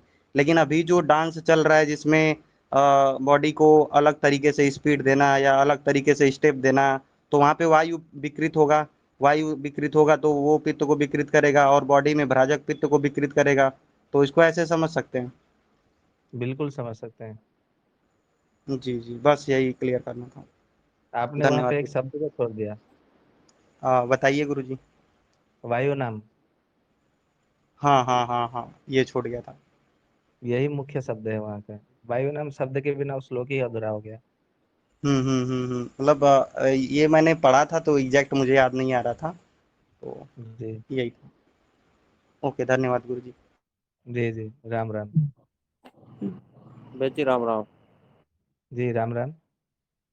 ये जो हम पढ़ते हैं कि आजकल मनोविज्ञान में बताते हैं कि तीन प्रकार के मन होते हैं, चेतन, अचेतन, अर्धचेतन। इनका अराजक पित्त के साथ क्या संबंध होता है? बहुत गहरा संबंध होता है। तीनों का तीनों या का। अचेतन तीनों का बहुत अर्धचेतन का? गहरा संबंध। तीनों तीनों का, चेतन अवचेतन सूक्ष्म जितने सारे मतलब जो है, तीनों मन का। मन तो ऐसे, उसको तो मतलब विभाग किया गया है, मतलब मन के कार्य को देखते हुए, जो उसकी जो कार्यकला है, कार्यकला को देखते हुए मतलब उसका नियत किया गया है कि ये इस प्रकार का मन है, ये इस प्रकार का मन है, बराबर। बाकी मन जो है ना, यदि हम योग शास्त्र के आधार पर देखेंगे तो हमारे 5 प्रकार के मन होते हैं। मन, सुमन, कुमन, अमन, विमन, इस प्रकार से होते हैं। अभी इसका मन के विषय में अभी चर्चा नहीं है, सत्र नहीं है, इसके लिए अभी नहीं कर रहे, क्योंकि मन के ऊपर चले जाएंगे तो ये प्रश्नोत्तरी आधा अधूरा रह जाएगा। परंतु इतना मानिए कि भाजपा पित्त के साथ में उसका गंभीर गंभीर गहरा या संबंध है। बहुत गहरा संबंध है। ठीक है जी। जी ठीक है, राम राम। आज ईश्वर जी भक्ति राम। वाला अच्छा। सत्र होगा नहीं होगा? हाँ होगा ना। अच्छा, काफी समय हो गया। ठीक है, अभी सत्र को प्रश्नोत्तरी शंका समाधान यहीं पे विराम देते हैं। बाकी जितने सारे प्रश्न रह गए कल ले लेते हैं। और दीपू भाई से अनुरोध है थोड़ा। जी जी जी जी ठीक है। यहाँ पे एक चीज जोड़ देता हूँ वैद जी, जैसे आपने अभी कहा कि जो मन का जो बताया कई सारा नाम, राजक पित्त के साथ संबंध, तो क्या ये ऐसा ही है क्या? क्योंकि मन तो पवित्रता के साथ संबंध है, इसीलिए इसका गहरा संबंध है फिर। बिल्कुल। तो मन, अच्छा अमन, कुमन, विमन जो है वो पवित्रता के उसके अलग अलग स्तर होते हैं, पवित्रता अपवित्रता के आधार पर। तो उसके आधार पर उसके नामकरण किए गए हैं। वो भी मतलब विस्तार से चर्चा करेंगे जब मन के ऊपर चर्चा करेंगे तो। अच्छा अच्छा। अच्छा, इससे पहले 4 प्रकार के मन बताए, तो फिर वो अलग है, ये मन अमन जो अभी आपने बोला ये अलग है फिर? इसका रहस्य अभी नहीं, मन के ऊपर चर्चा करेंगे ना तो बताएंगे। अच्छा क्योंकि हमने ठीक पहले है। से भी बोला है, केवल अकेले मन के ऊपर चर्चा करेंगे तो 1 महीना तक सत्र चलेगा। तो आप अभी इसी से चर्चा मतलब कल्पना कर सकते हैं कि कितना सत्र हो सकता है 1 महीने में, यानी कि 30 सत्र होगा कम से कम। तो कितनी सारी बातें हैं मन के ऊपर जो कि हम अलग से चर्चा करने के लिए बोल रहे हैं। तो अभी इसमें वैद से जी खींचेंगे, फिर ऐसा उसमें है, से खींचेंगे। अभी प्रश्न के उत्तरी संख्या में मात्र 2 ही प्रश्न बचे हैं, तो 2 प्रश्न पूछ के समाप्ति कर लेते हैं ताकि प्रश्न उत्तरी सत्र ही समाप्त हो जाएगी। मैं 2 ठीक प्रश्न है, तो पूछ लेता जल्दी हूँ, 2-3 जल्दी मिनट में कर हो लीजिए। जाएगी। ठीक जल्दी है। कर लीजिए। अगला प्रश्न था कि आपने ब्राजक पित्त के विकृत होने का बहुत सारा लक्षण बताए हैं। प्रत्येक लक्षण हम्म। तो व्यक्ति भूल सकते हैं, इन सब लक्षणों को स्मरण करने के लिए आयुर्वेद के अनुसार कुछ सूत्र बताएं कि वे सभी लक्षण और उस सूत्र को अंतर्गत आ जाए, उसे याद रखा जा सके। क्या ऐसा कुछ संभव है? हाँ हाँ, बिल्कुल संभव है। ये उपचार खंड में आएगा, जब हम भ्राजक पित्त को विकृत होने में जो उपचार बताएंगे तो उसमें उसका अच्छा। सूत्र वहीं पे बताएंगे कि कैसे उसका मतलब कैसे चिकित्सा करनी है, कैसे याद हाँ रखनी है कि उसका भ्राजक पित्त विकृत, वहां पे बताएंगे। ठीक। एक प्रश्न है, जो किसी को गठान, उभरा लटका हुआ मस्सा होता है व्यक्ति के शरीर पर, तो क्या ये भ्राजक पित्त के विकृत के कारण ही होता है? और बवासीर के मस्से होने में क्या भ्राजक पित्त का भूमिका है क्या? क्या भ्राजक पित्त बवासीर के मस्से होने में भ्राजक पित्त के प्रधान भूमिका है क्या है? जी निस्संदेह उसमें भूमिका रहती है। अच्छा, मतलब कि अन्य शरीर में जो कानों पे, छातियों पे या गालों पे बहुत ज्यादा लोगों को मस्से लटका होता है, उसमें भी भ्राजक जी। पित्त है, और बवासीर के मस्से में भ्राजक पित्त है, दोनों में अंतर क्या है फिर? दोनों में अंतर ये है, नाक के जो मतलब अंदर होता है बवासीर जैसे मस्से होते हैं, कान के अंदर जो बवासीर के जैसे मस्से होते हैं, मलदर में जो मस्से होते हैं, या तो जो हमारे स्त्रियों में योनि के द्वार पर जो मतलब पेशाब के रास्ते में मस्से होते हैं, या तो लिंग में पुरुषों के योनि मतलब गुप्त अंग में जो मस्से होते हैं, ये सबके सब एक ही जैसे होते हैं, एक ही कारण, एक ही लक्षण, एक ही उपद्रव जैसे होते हैं, बराबर।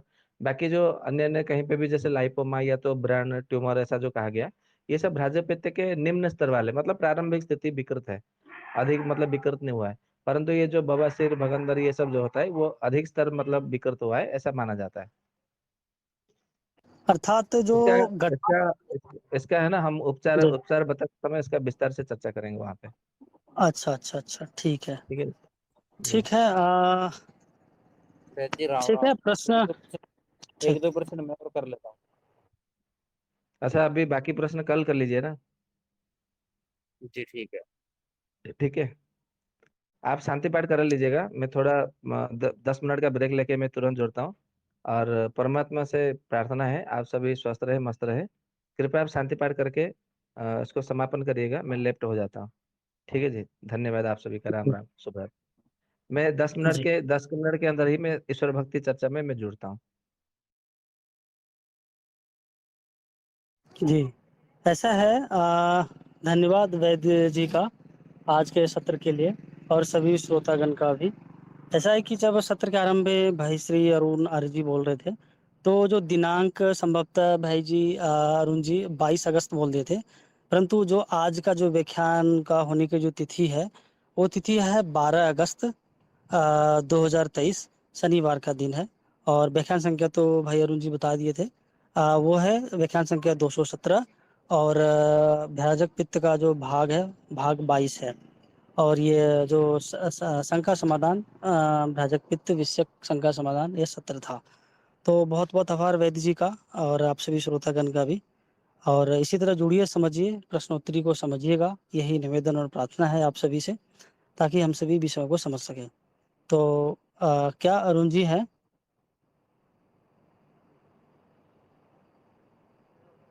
अरुण जी हैं क्या? संभवतः नहीं है। ठीक है, मैं शांति पाठ करता हूँ।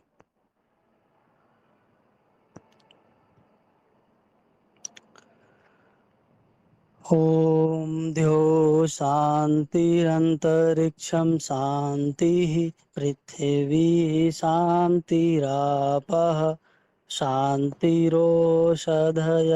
शान्तिः वनस्पतयः शान्तिर्विश्वे देवाः शान्तिर्ब्रह्म शान्तिः सर्वं शान्तिः शान्तिरेव शान्तिः सा मा शान्तिरेधि। ओम शांति शांति शांति। आप सभी को नमस्ते, वंदे मातरम। राजीव भाई अमर रहे और वैद्य श्री जी का बहुत बहुत धन्यवाद।